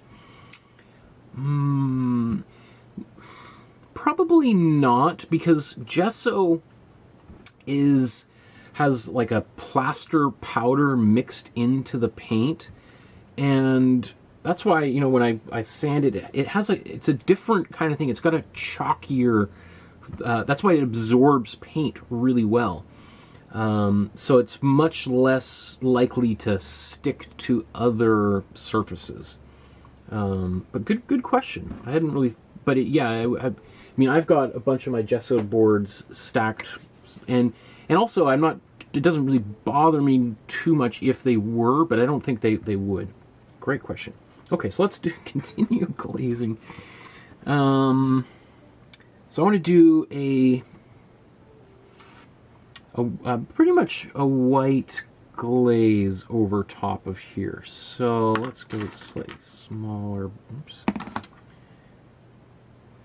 Gotta make sure when you're doing glazing, you want to make sure your brushes are nicely cleaned. Otherwise, you're getting all sorts of other colors in there.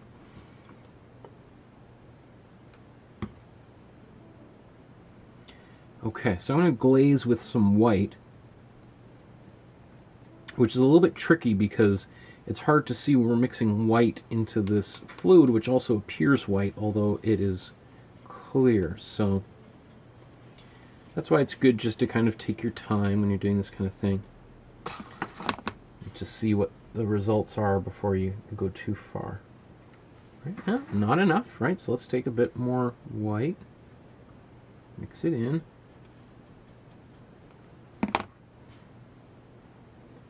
There we go. Let's just even see if I paint this over top, right over top of that.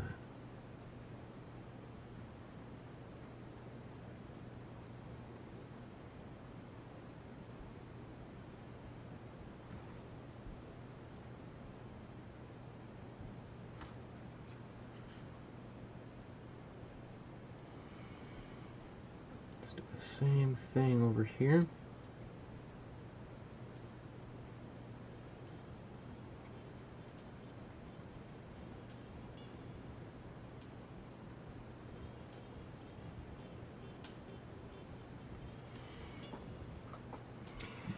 And you could see it almost kind of affected the different colors slightly differently, right? It affected this, what color, kind of unbleached titanium color more than it did the gray.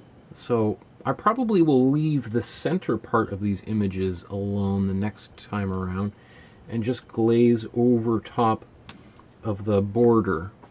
Okay, so let's blow dry it. We'll do this again.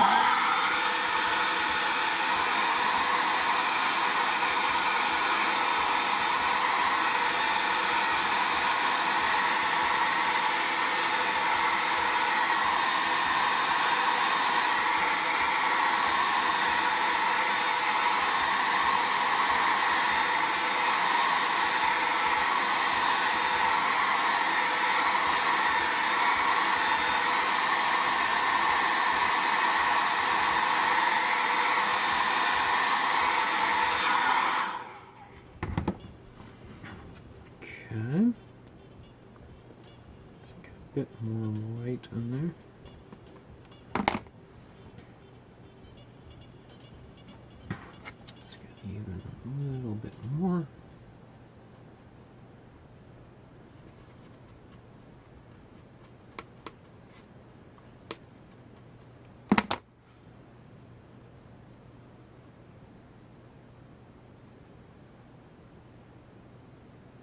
Let's just see what it looks like. Maybe a little bit too much in the center there, so I'll just go wipe it off with my dirty finger.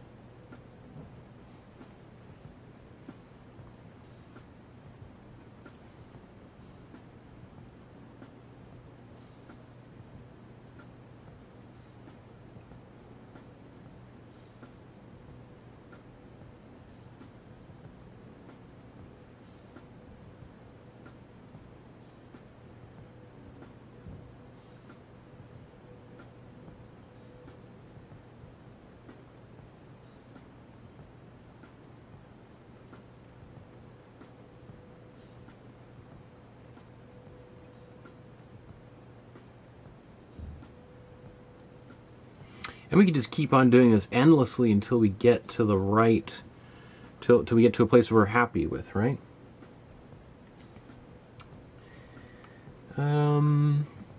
Maybe while that's drying, I'm going to start putting some white on her shawl here. So let's take some white. Maybe I'll just mix it right here. I'm going to add a little bit of black to it to make it a bit of a gray.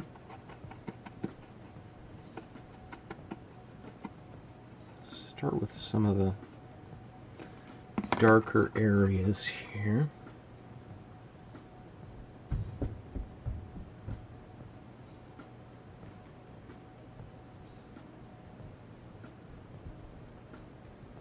I'm going to do the same thing. I'll glaze over top of this.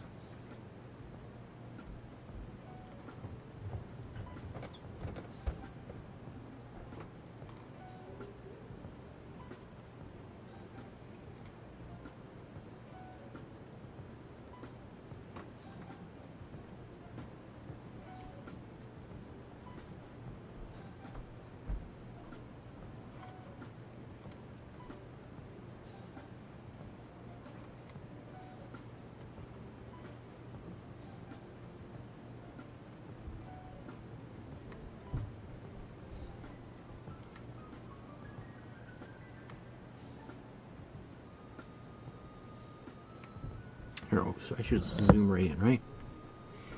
Let's see what I'm doing a little closer.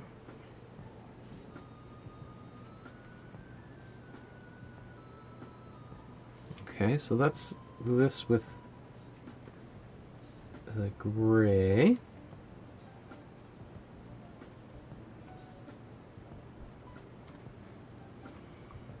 Okay, I'm just going to wipe that off my brush. And then I'm just going to come in with white, maybe a little bit of gray, not nearly as much.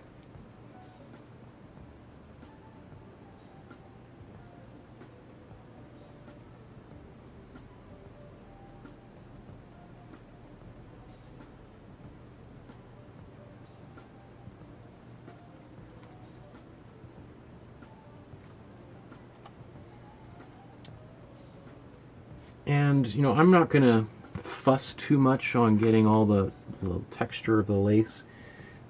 My painting surface is so small that it would just drive me kind of a little bit batty, so.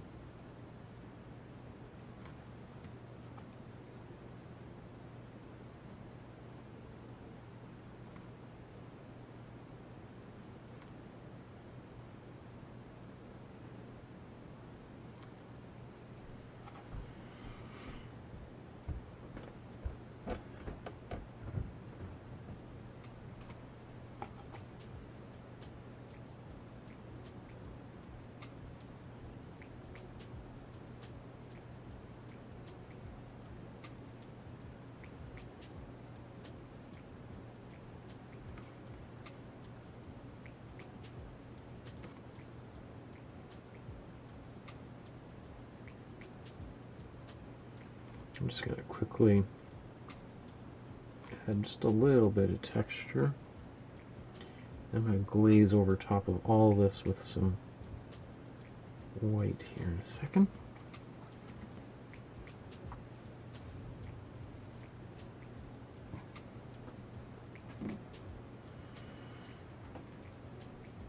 Okay.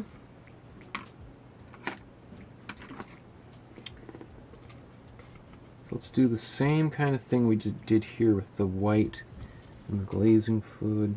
Just put some there. Take some white.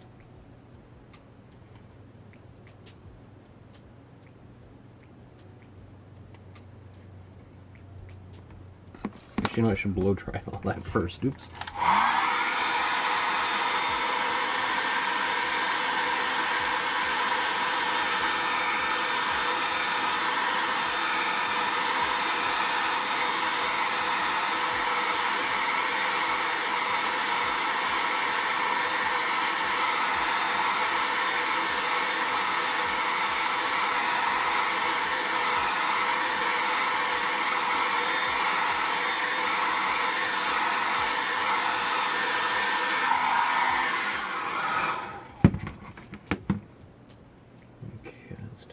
Again.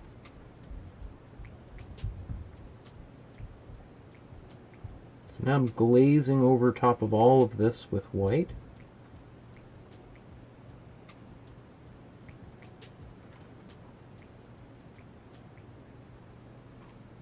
See how it kind of like it unifies everything. Everything now starts to feel like it was all part of the same thing. Now, it's not perfect, but this is kind of the quick and dirty way of creating this bit of an illusion of depth in here, right? So now it kind of looks like this shawl is a little bit semi-transparent. We see a bit of her black outfit coming through.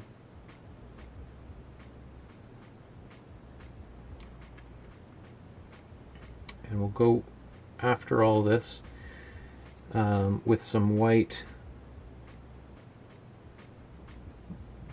and maybe even some darker colors as well.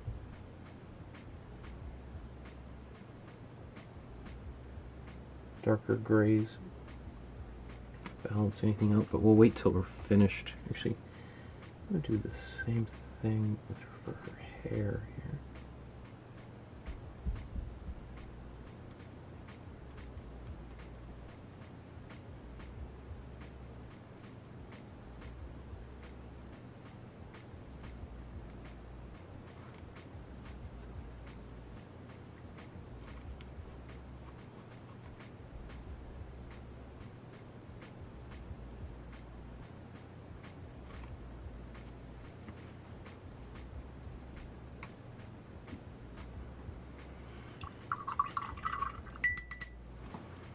Okay, moving right along.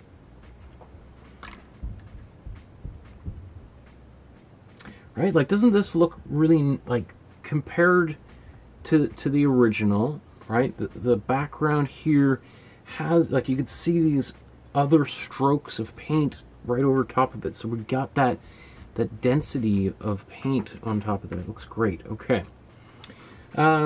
So with this, we're gonna glaze some black over top of all of this.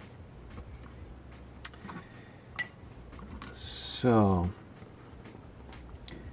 let's zoom out. So I'm going to take some black glazing fluid. So it's too much. So I'm just going to wipe that right off my brush.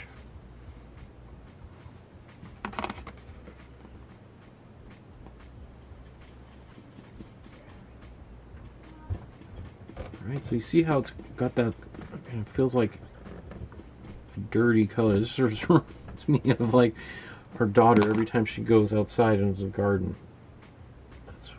So it's going to very lightly glaze.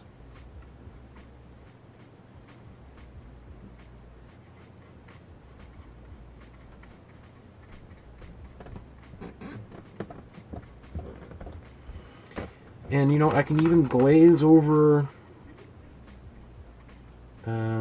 the chair, and let's come in here, glaze over.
Okay.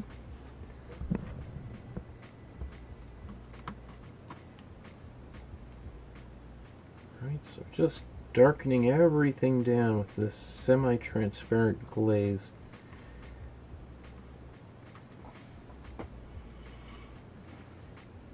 And we can just keep on, we can let it dry and then just keep on doing it in certain places over and over and over again. I'm going to take some actual just pure black and go right, remember I was saying I'm saving this area, I'm going to go right in under here and just make this black. And then I'm just going to go up to a slightly bigger brush here, and just thinking about like the way that the fabric drapes. I don't know if any of this will be visible on camera at all. Painting like black on top of a dark surface.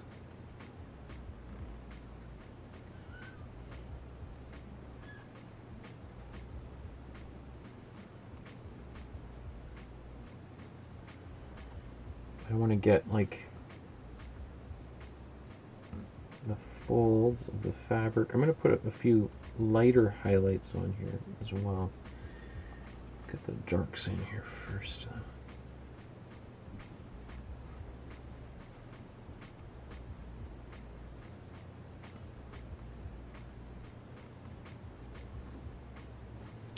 But the point is we're being very subtle with our use of black.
I was just lightly glazing over a little bit of the shawl so it really looks like it's getting darker here.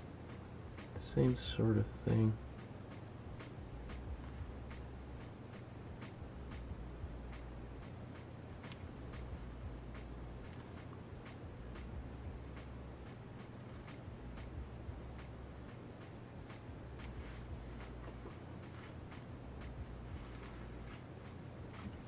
Okay.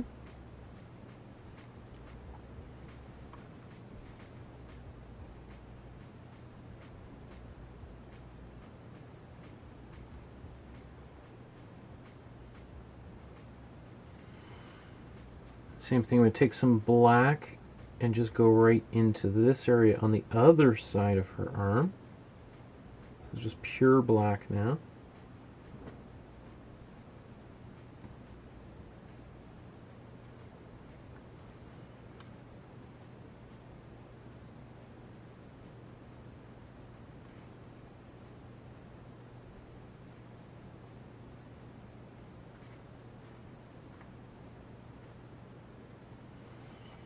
Let's just give a bit of definition, just a little wave on here. Pure black right here.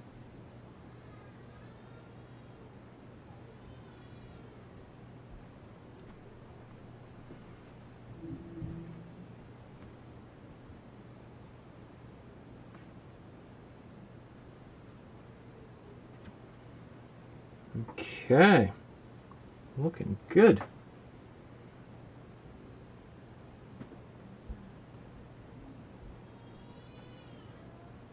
Pure black on her shoes. They look a little bit different there.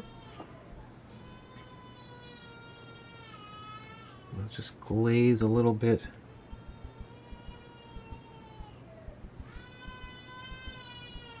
Oh.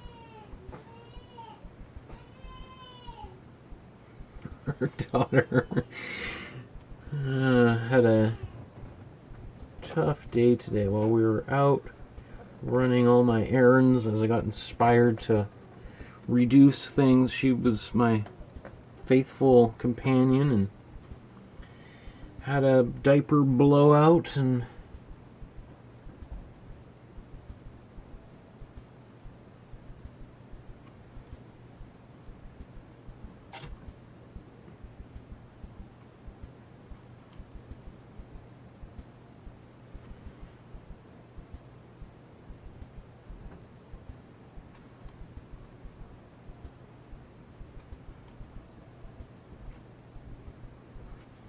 that might be all.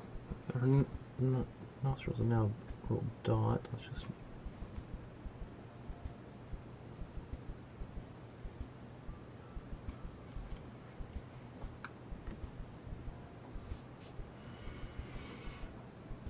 Okay, cool.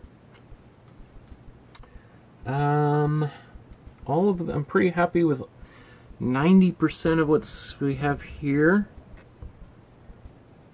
I think what we want to do now, let's do a little bit more glazing on here, then we'll outline that. We'll do the, actually since we're still using black, let's finish this curtain here. So we'll just need a bit more black, tiny bit more.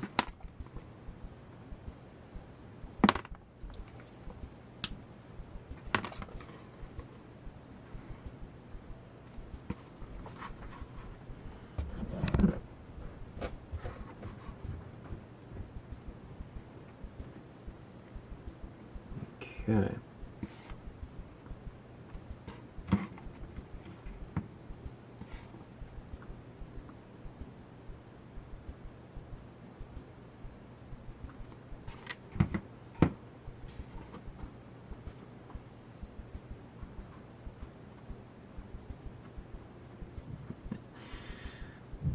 Keep these side by side so we can see them. Okay, so let's add a bit more, do a little bit more glazing with black.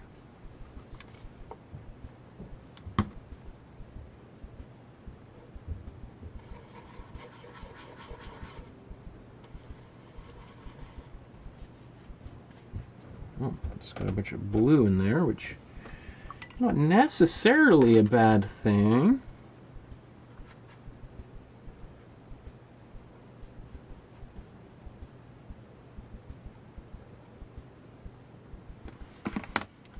Okay, I'm just gonna, see, that's a very, very light glaze.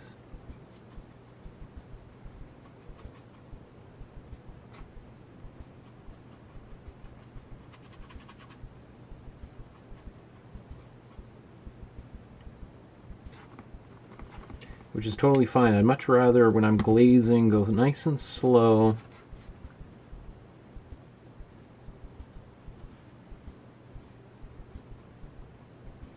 I'm just darkening this down just a bit.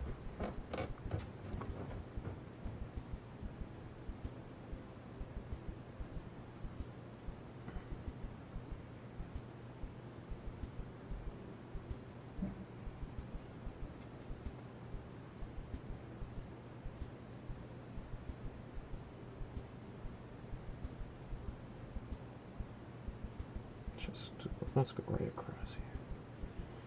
This big black square.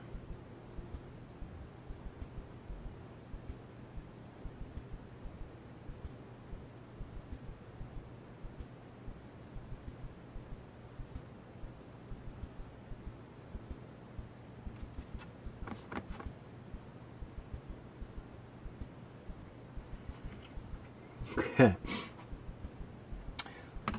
So let's blow dry this, and then I'm going to put some like black lines dividing the curtain.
Okay, so let's pick it up a pace a bit here.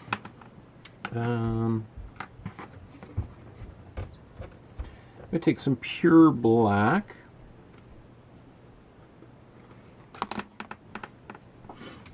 And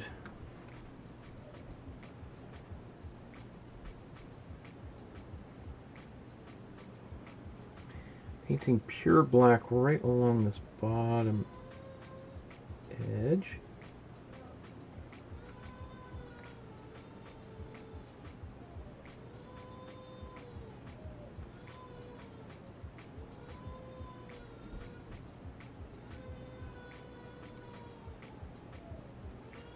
I don't know how visible any of this is.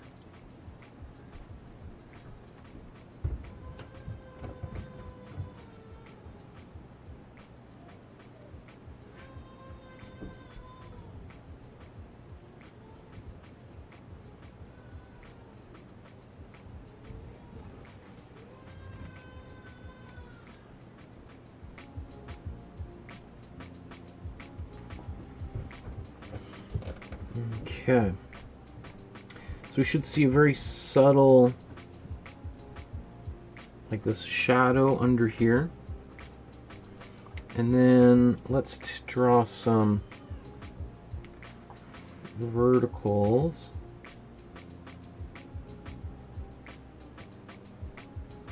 I'm deliberately kind of being a bit wobbly. Not too wobbly, but enough that it, you don't want it to look like a ruler line on here. Probably should have done these lines first. And don't worry about spacing them out.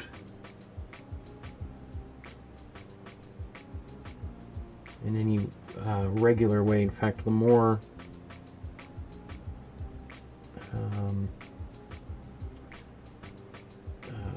uneven they are, the more believable it'll be, right? Because it's going to be a little bit each fold in a curtain would be slightly different, right?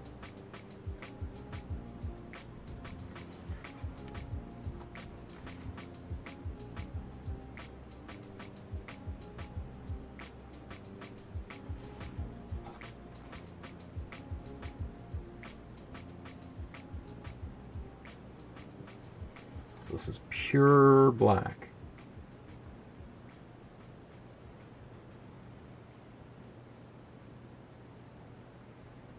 And the point is it is barely visible. And even especially as it dries, it may become almost entirely invisible. But I bet you, well, depending on how dark your layers have been, especially if you see it from a slightly different angle, you might see these lines reappear again. And that is really satisfying for a viewer because they'll approach it like, oh, there's a big black blob there. And you're like, oh, no. Oh, now I look at it from a slightly different angle and I see all these lines and the texture. That is so cool, right? Okay. So let's add some of these details on here. So I'm going to take some white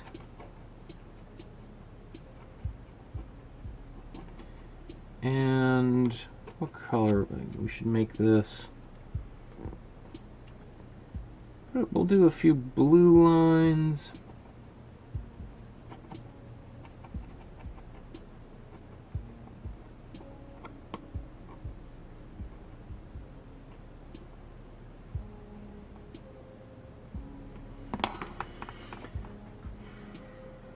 Okay.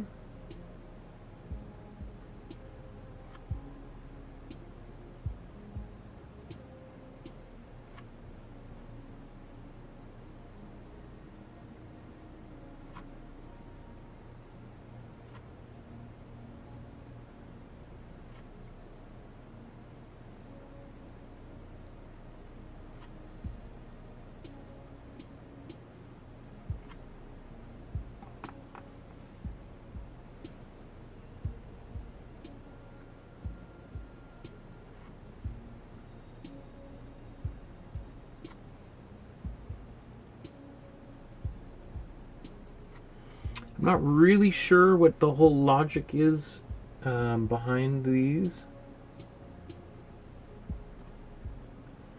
One of the things we haven't talked about is Whistler's obsession with music and his interest in making paintings that were like musical compositions. And Debussy, who was a friend and inspired a lot by Whistler and wrote several pieces directly inspired by Whistler's paintings, including this one,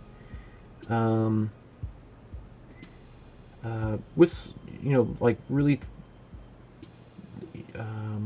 found the paintings to be very inspiring from a musical perspective, which Whistler also composed. Like, even for this painting, he didn't want people to think of it as a painting of his mother. He just wanted people to think of it as a bunch of shapes on a canvas. Right? Which can maybe seem absurd to some people. But the irony is that, you know, he wanted it just to appear kind of like a...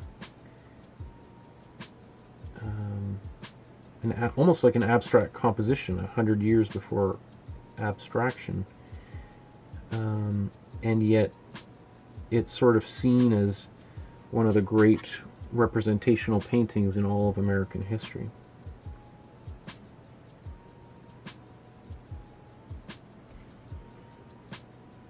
So it's probably quite clear, but I'm just having some fun here putting dots and stripes and lines. I'm not focused in any way whatsoever in replicating anything at this point.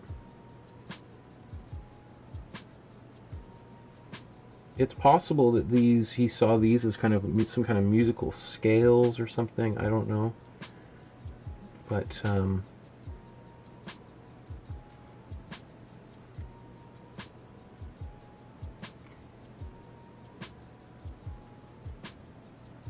so this is cool blue with gray base, or cool blue and yeah, a very, very dark gray.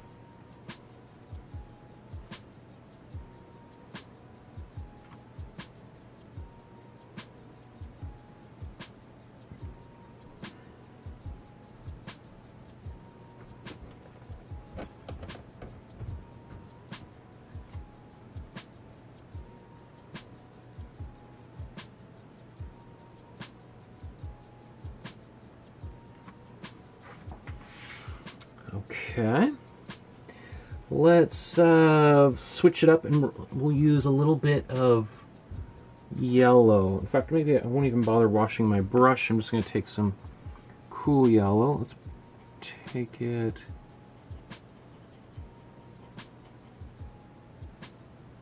Mix it with some black and white.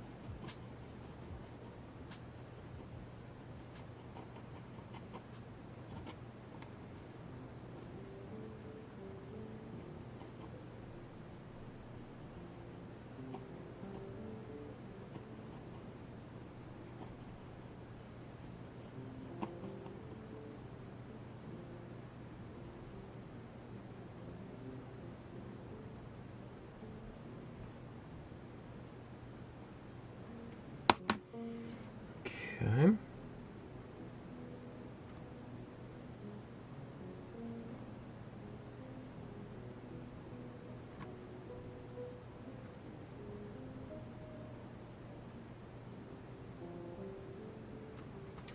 One of the things I haven't really even mentioned yet, talking about his mom and why he painted his mom, of all people. So he, as I said, he moved to France to study painting, and then fell in with kind of like the who's who of painting, and in the French scene there. He became good friends with Baudelaire, Charles Baudelaire, who was one of the great poets of the time. And it's I don't know for sure, but I would suspect they were probably a pretty rowdy bunch. A lot of drinking, late nights, poetry readings, chasing after girls, and all this kind of wildness. In fact, one of his models, he had a big falling out with another artist, because he fell in love and had a torrid affair with one of his models, and another artist more famous artist began using that same model, and there was a whole drama there. And but his mom moved to Europe to be with him. I don't know exactly the full story. I'm sure there's probably books written about it. Actually, I don't like what I just did there, so let's just wipe it away.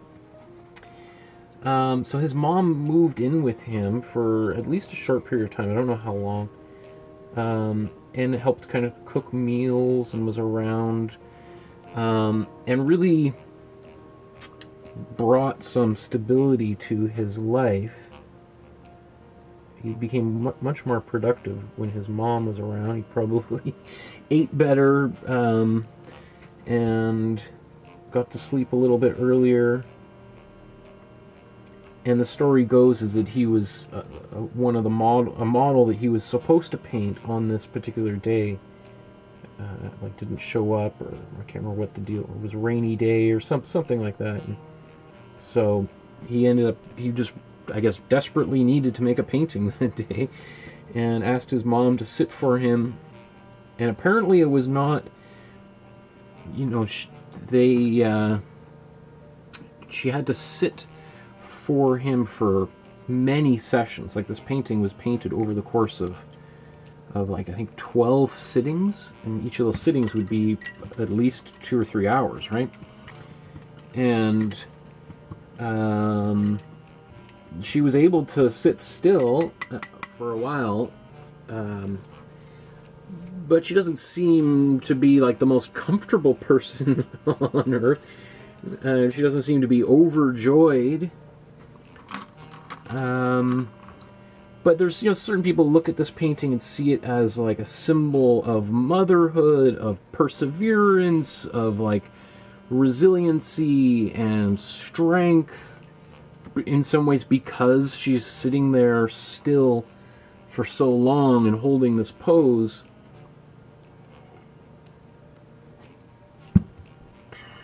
Okay, I think that curtain's probably good enough for right now. Let's paint in the frames.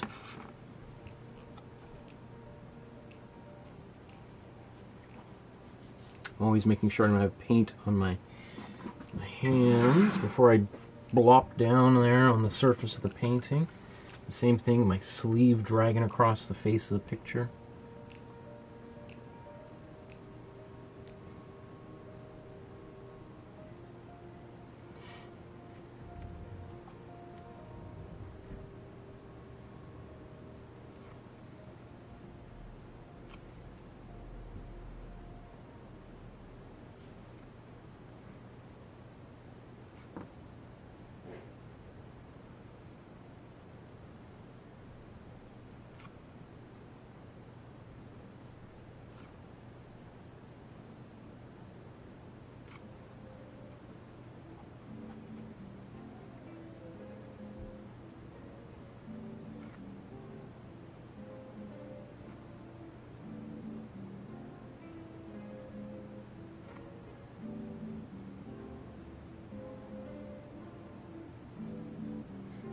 Having to continually widen this frame in order to block out some of the yellow that was there. Okay, I gotta turn this. It makes it so much easier just to turn the canvas.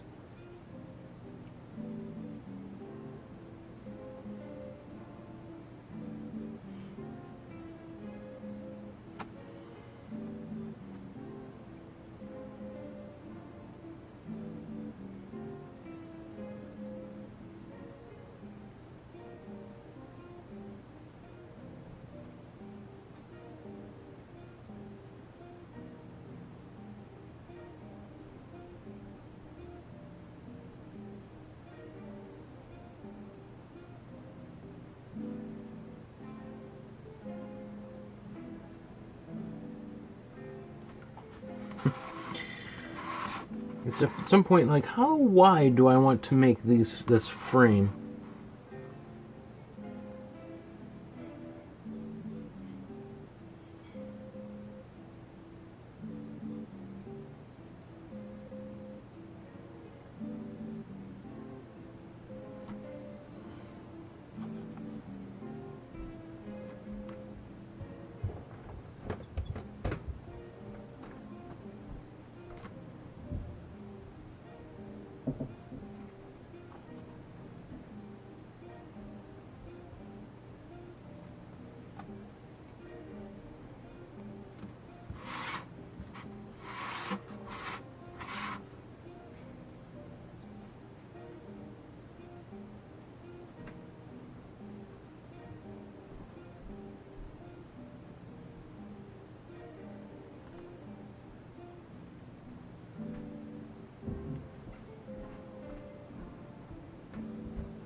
One of the things I was doing today was I changed the light bulbs in my studio to all daylight bulbs.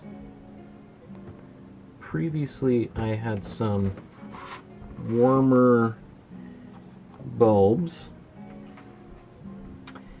You probably can't see anything different in terms of, like, on camera, the color looking any different. But originally they were a lot more yellow, and now all the lights are very white.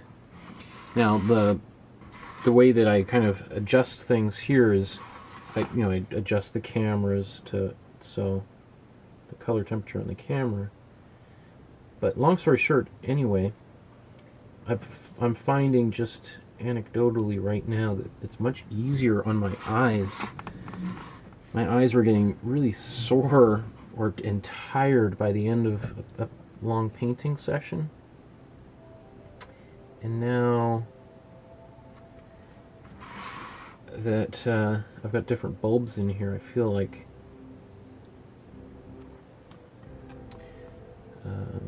it's much easier on my eyes. That yellow light was making, I think, sort of convincing my brain that it was nighttime or something, and my eyes were like, oh yeah, it's time to wind down and kick up the feet and relax. And my brain is like, no, we still got lots of work to do. So I made that frame much thicker than it really is, just because I kept fiddling and going wider and wider. It's not a big deal. I don't think anyone would even notice.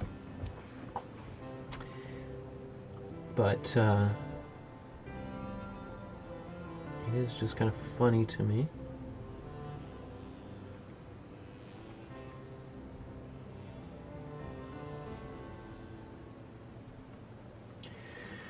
We are getting pretty close to wrapping up. We just have a little bit of glazing to do on the floor, I think.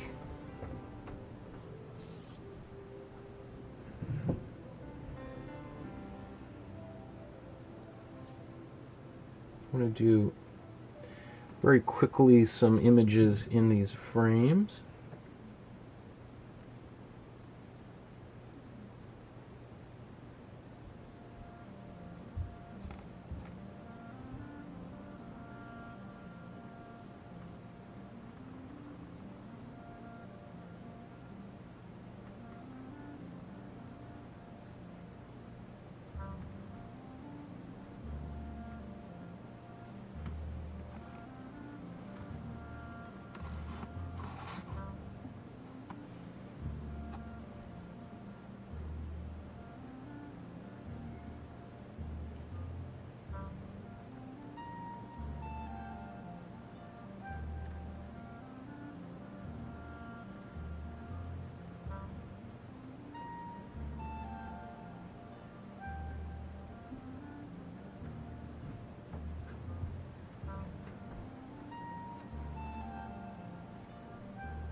Okay.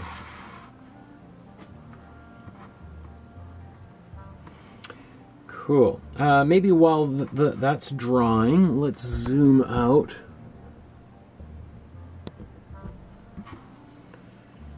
And let's do some little bit of glazing down here.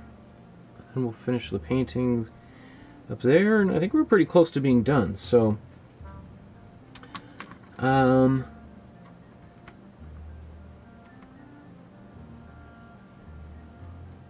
you'd spend more time on the face, but I'm probably not going to.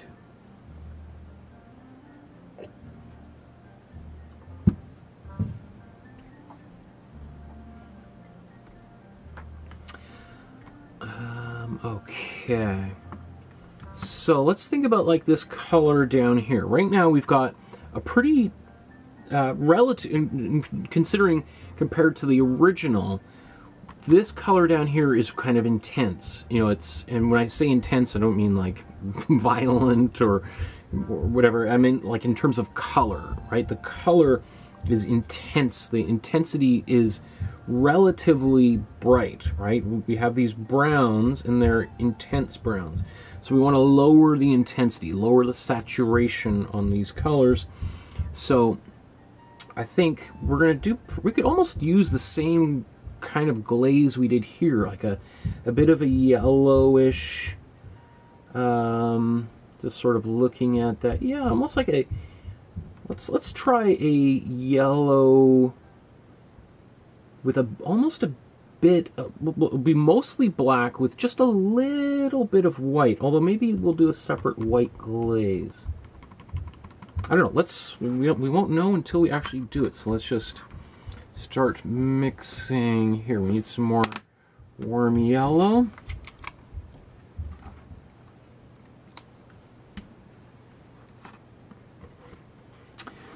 Okay, so let's get a little bit of warm yellow on the brush, glazing fluid, and I'm going to take a bit of black. I'm just going to mix this together right here. Okay. Now I get glazing fluid on my brush, and then we just do a little test, and you can see. Let's just get a little more glazing fluid on here. So I have a feeling very little will change, as I suspected. I mean, it's a little bit different. It's a little bit more muted.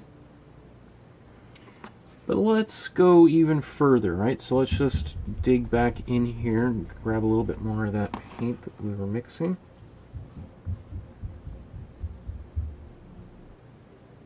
Just going to paint right over all of that.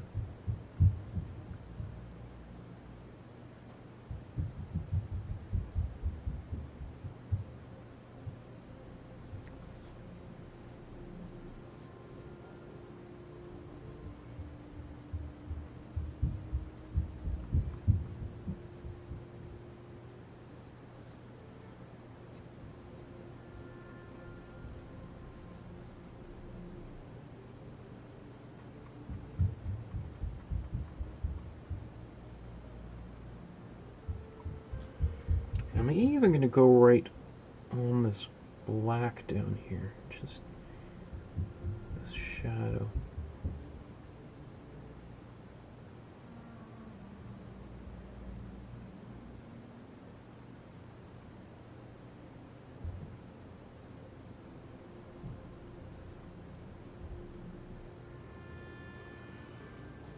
Okay.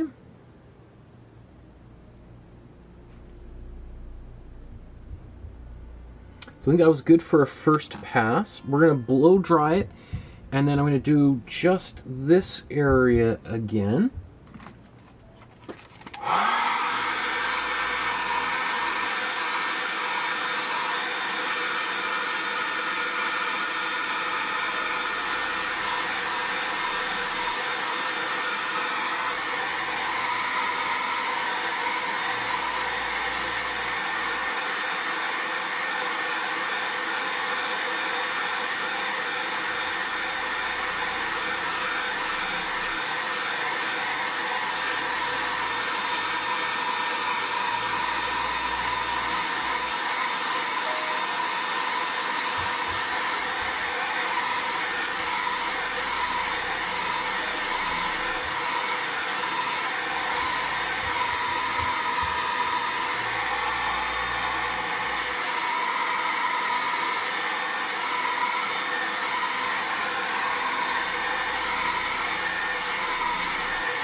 Okay,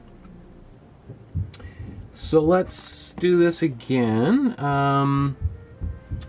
Let me just see. Yeah, we need a little bit more black in here. Oops, that's too much. Just gonna rub that off. Okay.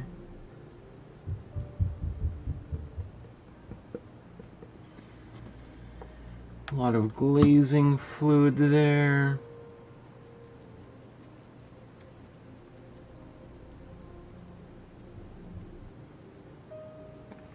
Now I might be rushing a bit, so might be getting a bit sloppy-ish.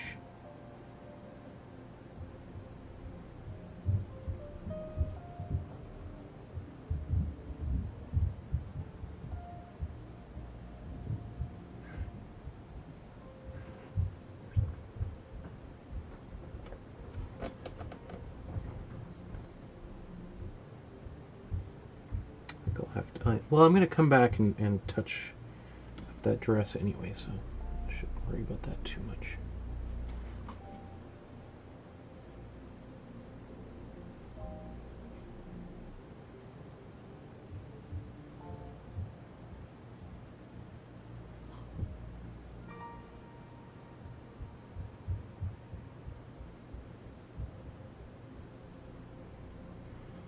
And then when we've got this done, then we're going to do some glazing, like a dark glaze to get some shadows going on all over the place.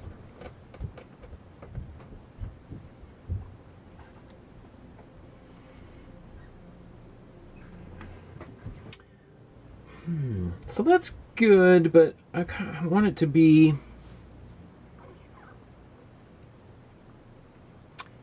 still darker even. So let's just do it again.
Okay, so for this, yikes. Okay. Just wipe that off. Yikes, yikes, yikes. That's what happens at the end of the painting. You start getting a little bit loosey-goosey. So I'm actually going to take a tiny bit of white and mix it into this glaze. So we're going to be, instead of just a black this time, I can put some more black back in here with some yellow. Now that's a little bit too thick, well, yeah, I'm just going to wipe my brush off. So I've mixed that color. I'm not going to clean the brush, I'm just wiping the paint off. And then let's put some slow dry medium back there and get this paint back on there. There we go. Now, that's better. Now we've got, so yeah, just sometimes it takes a little bit of time even for me to figure out the correct mixture. Here, now we've got this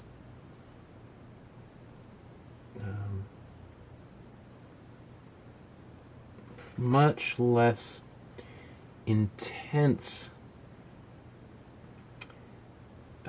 brown here.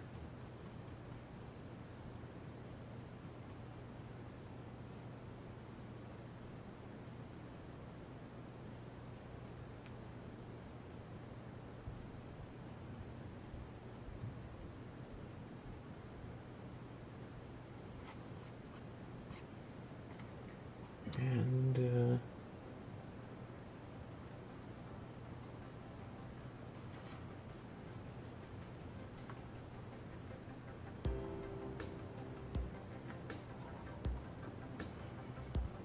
yeah, so I think, you know, I could do another one of these, but just considering time constraints, I'm going to move on.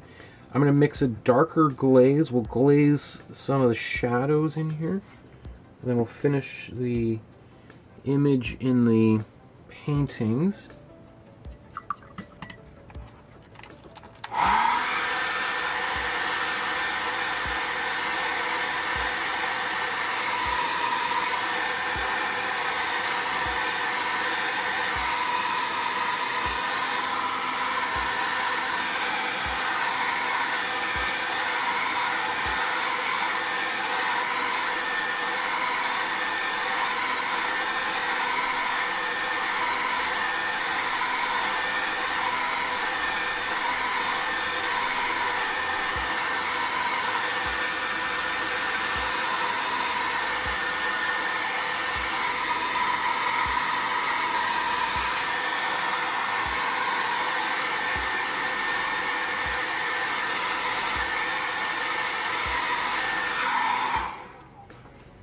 Okay, while that's still drying, I'm just going to switch gears and get a little bit of this painting done, or the paintings within a painting.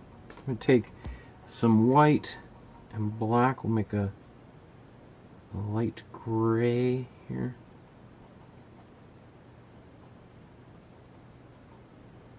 We'll even take a bit of this green I mixed earlier, just so it's not pure gray. It's kind of boring, just plain gray. And actually, I'm going to put a bit of glazing fluid in there too, which will thin it out, so it's not isn't so intense.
Okay.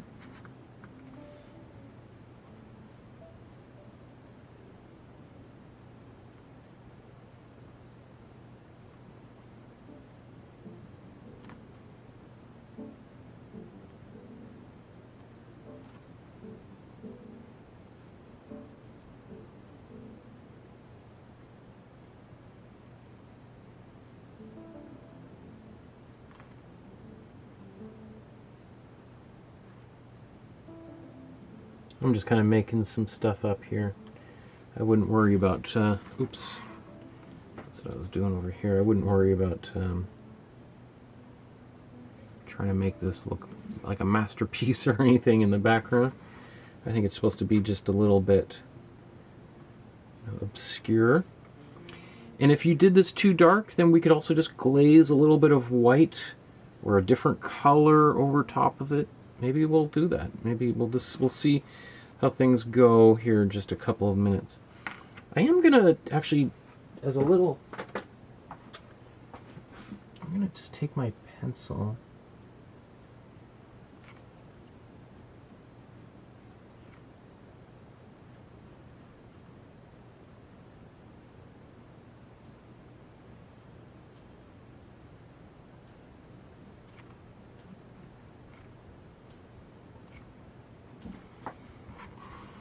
Just drawing these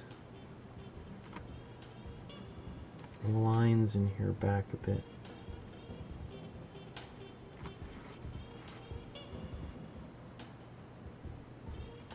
That helps. Okay. Everything almost dry down there. So, ooh, that looks, now as it's drying, it's getting a bit yellowy, isn't it? We can turn it a bit more peachy here in a bit. Do I want to? Let's finish the glazing, and if I got time, I'll play with that a little bit more, because I don't think it's making or breaking this painting at all. Just seeing in the comments there, Deborah says, I think I like your curtain more than the original painting. I appreciate that. Let's see here. Yeah, I mean, his has got a little bit more spots. It's actually kind of almost strange, that pattern that he's painted in there. Deborah says, great work, Michael. Thanks so much for another amazing class. I'm signing out for the evening. Thank you, Deborah, for tuning in and watching with us. Heidi says, night, Deborah. Hi, everyone. Wow, Mother looks so nice. I can't believe I fell asleep after the yellow watch. I've been really tired handling my fur kids at night. Yes, I hope your fur kids are doing well. And Heidi also says, Lori, I remember Michael saying you can put parchment paper between paintings. Cool. Glad that people are paying attention.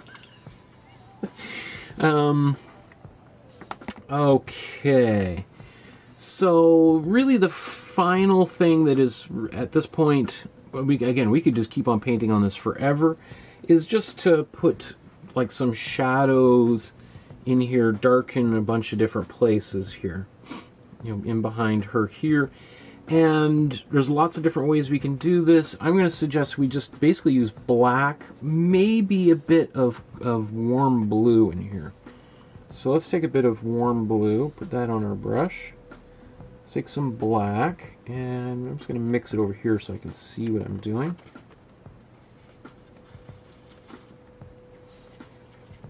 Let's get a bit of cool blue in here. And let's take even a bit of the cool red.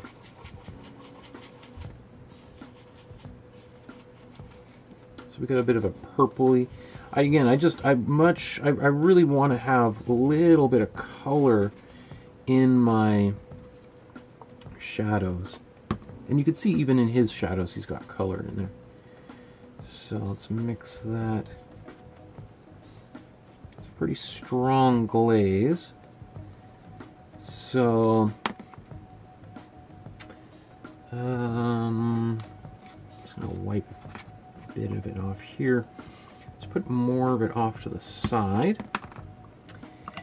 And then get some of the glaze on my brush. And a little bit of the glazing. Yeah, there we go. So now we can kind of be nice and subtle about things. Let's take this dark color.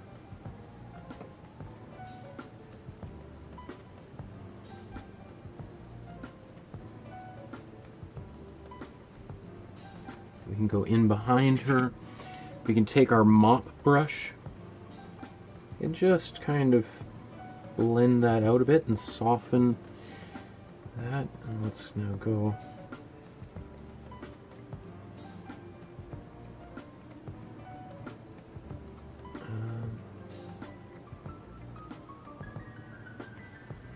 I just realized that this was supposed to be a little bit darker down there.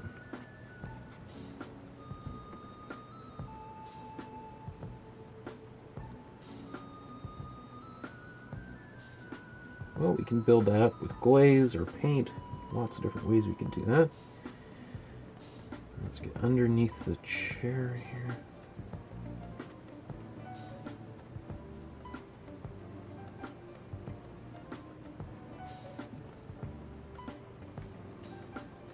Again, just soften that out a bit.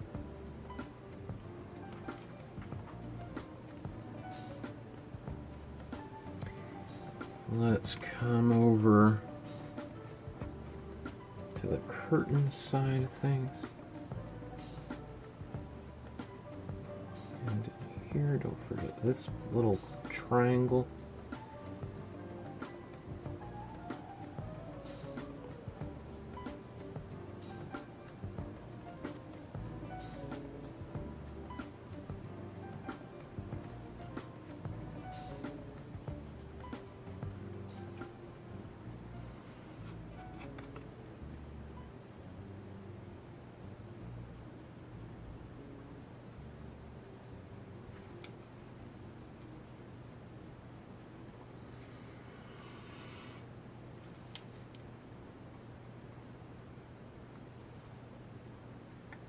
Okay, let's blow dry it and we'll just do it again. We can keep on doing this until we get it to the desired darkness we want.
So just as I'm doing this, I'm taking some of the darker parts of that glaze and just where it needs dark, dark, dark a lot more. Just going to put that in.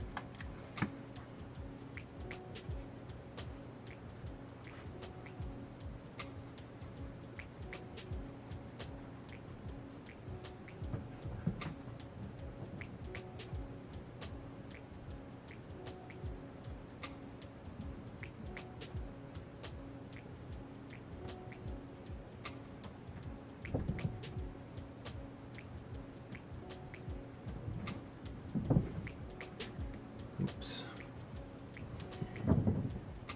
Okay.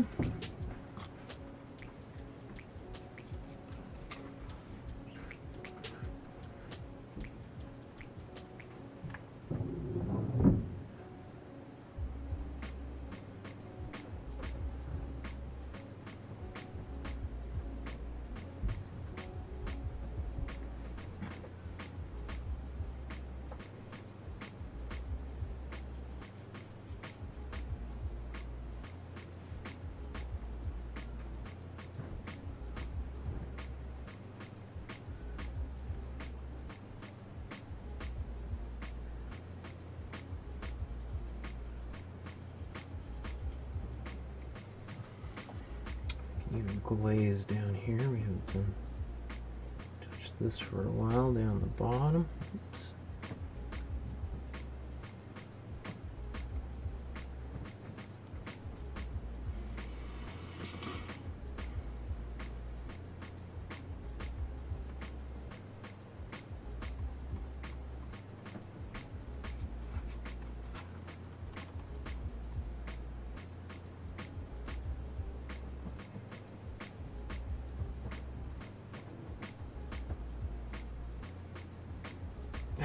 So just wiped some of that glazing that I did down there off. So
See, some of that glaze obviously wasn't totally dry right under there, and I just pulled it back up.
Even just touch up any parts of her dress that are also not quite dark enough.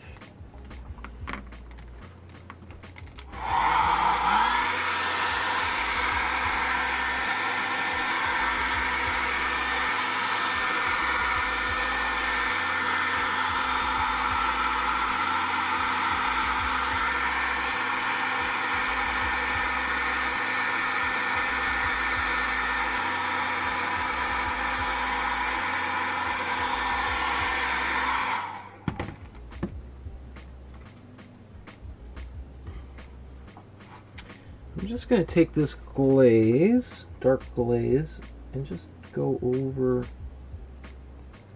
these lines that I had painted.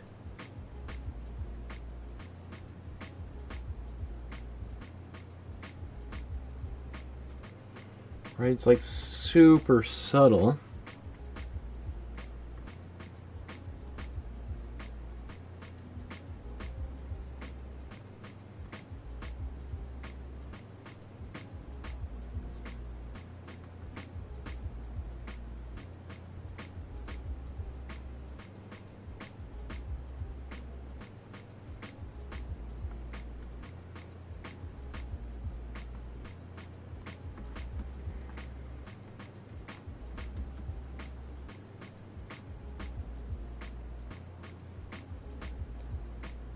Okay.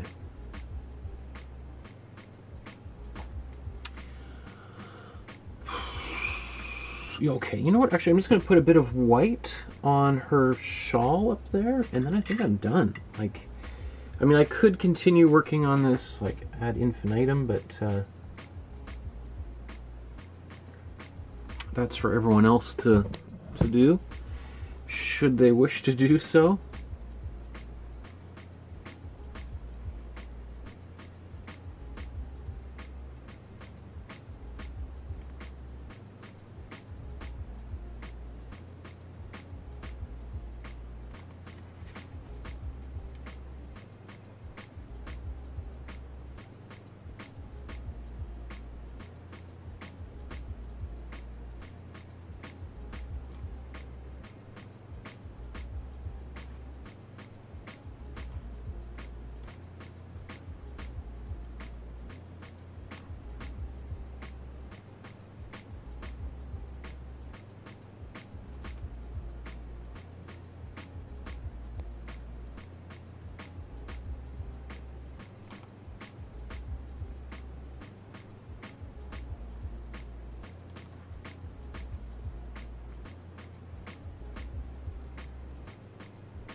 Yeah.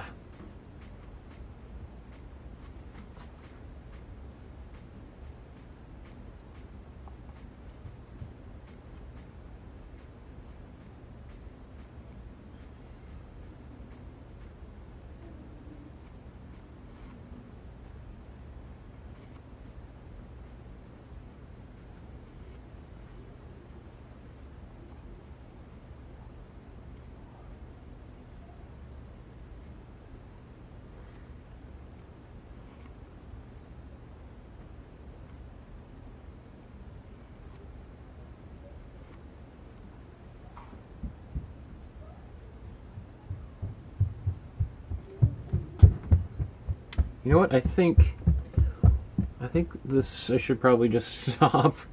Okay, let's take a look at these side by side.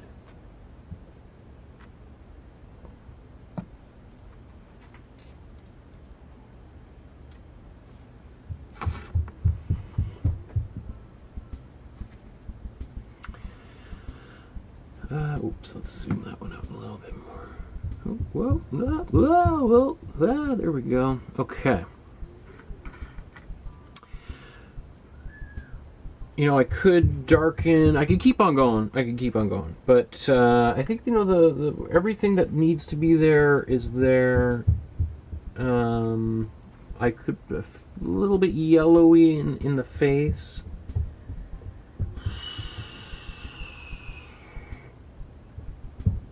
Even what is this dark area there? I'm not sure. Let's get rid of that.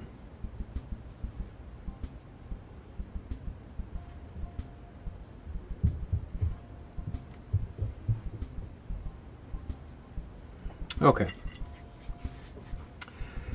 Whistler's Mother.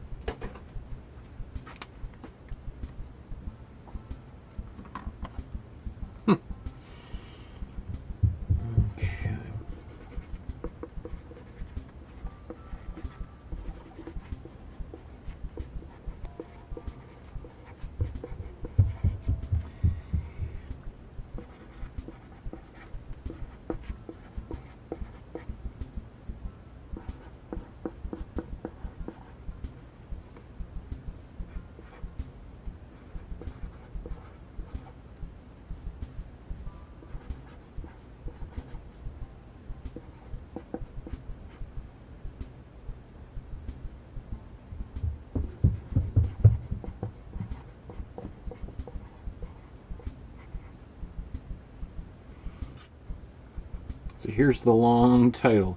Arrangement in Gray and Black number 1. Otherwise known as Whistler's Mother.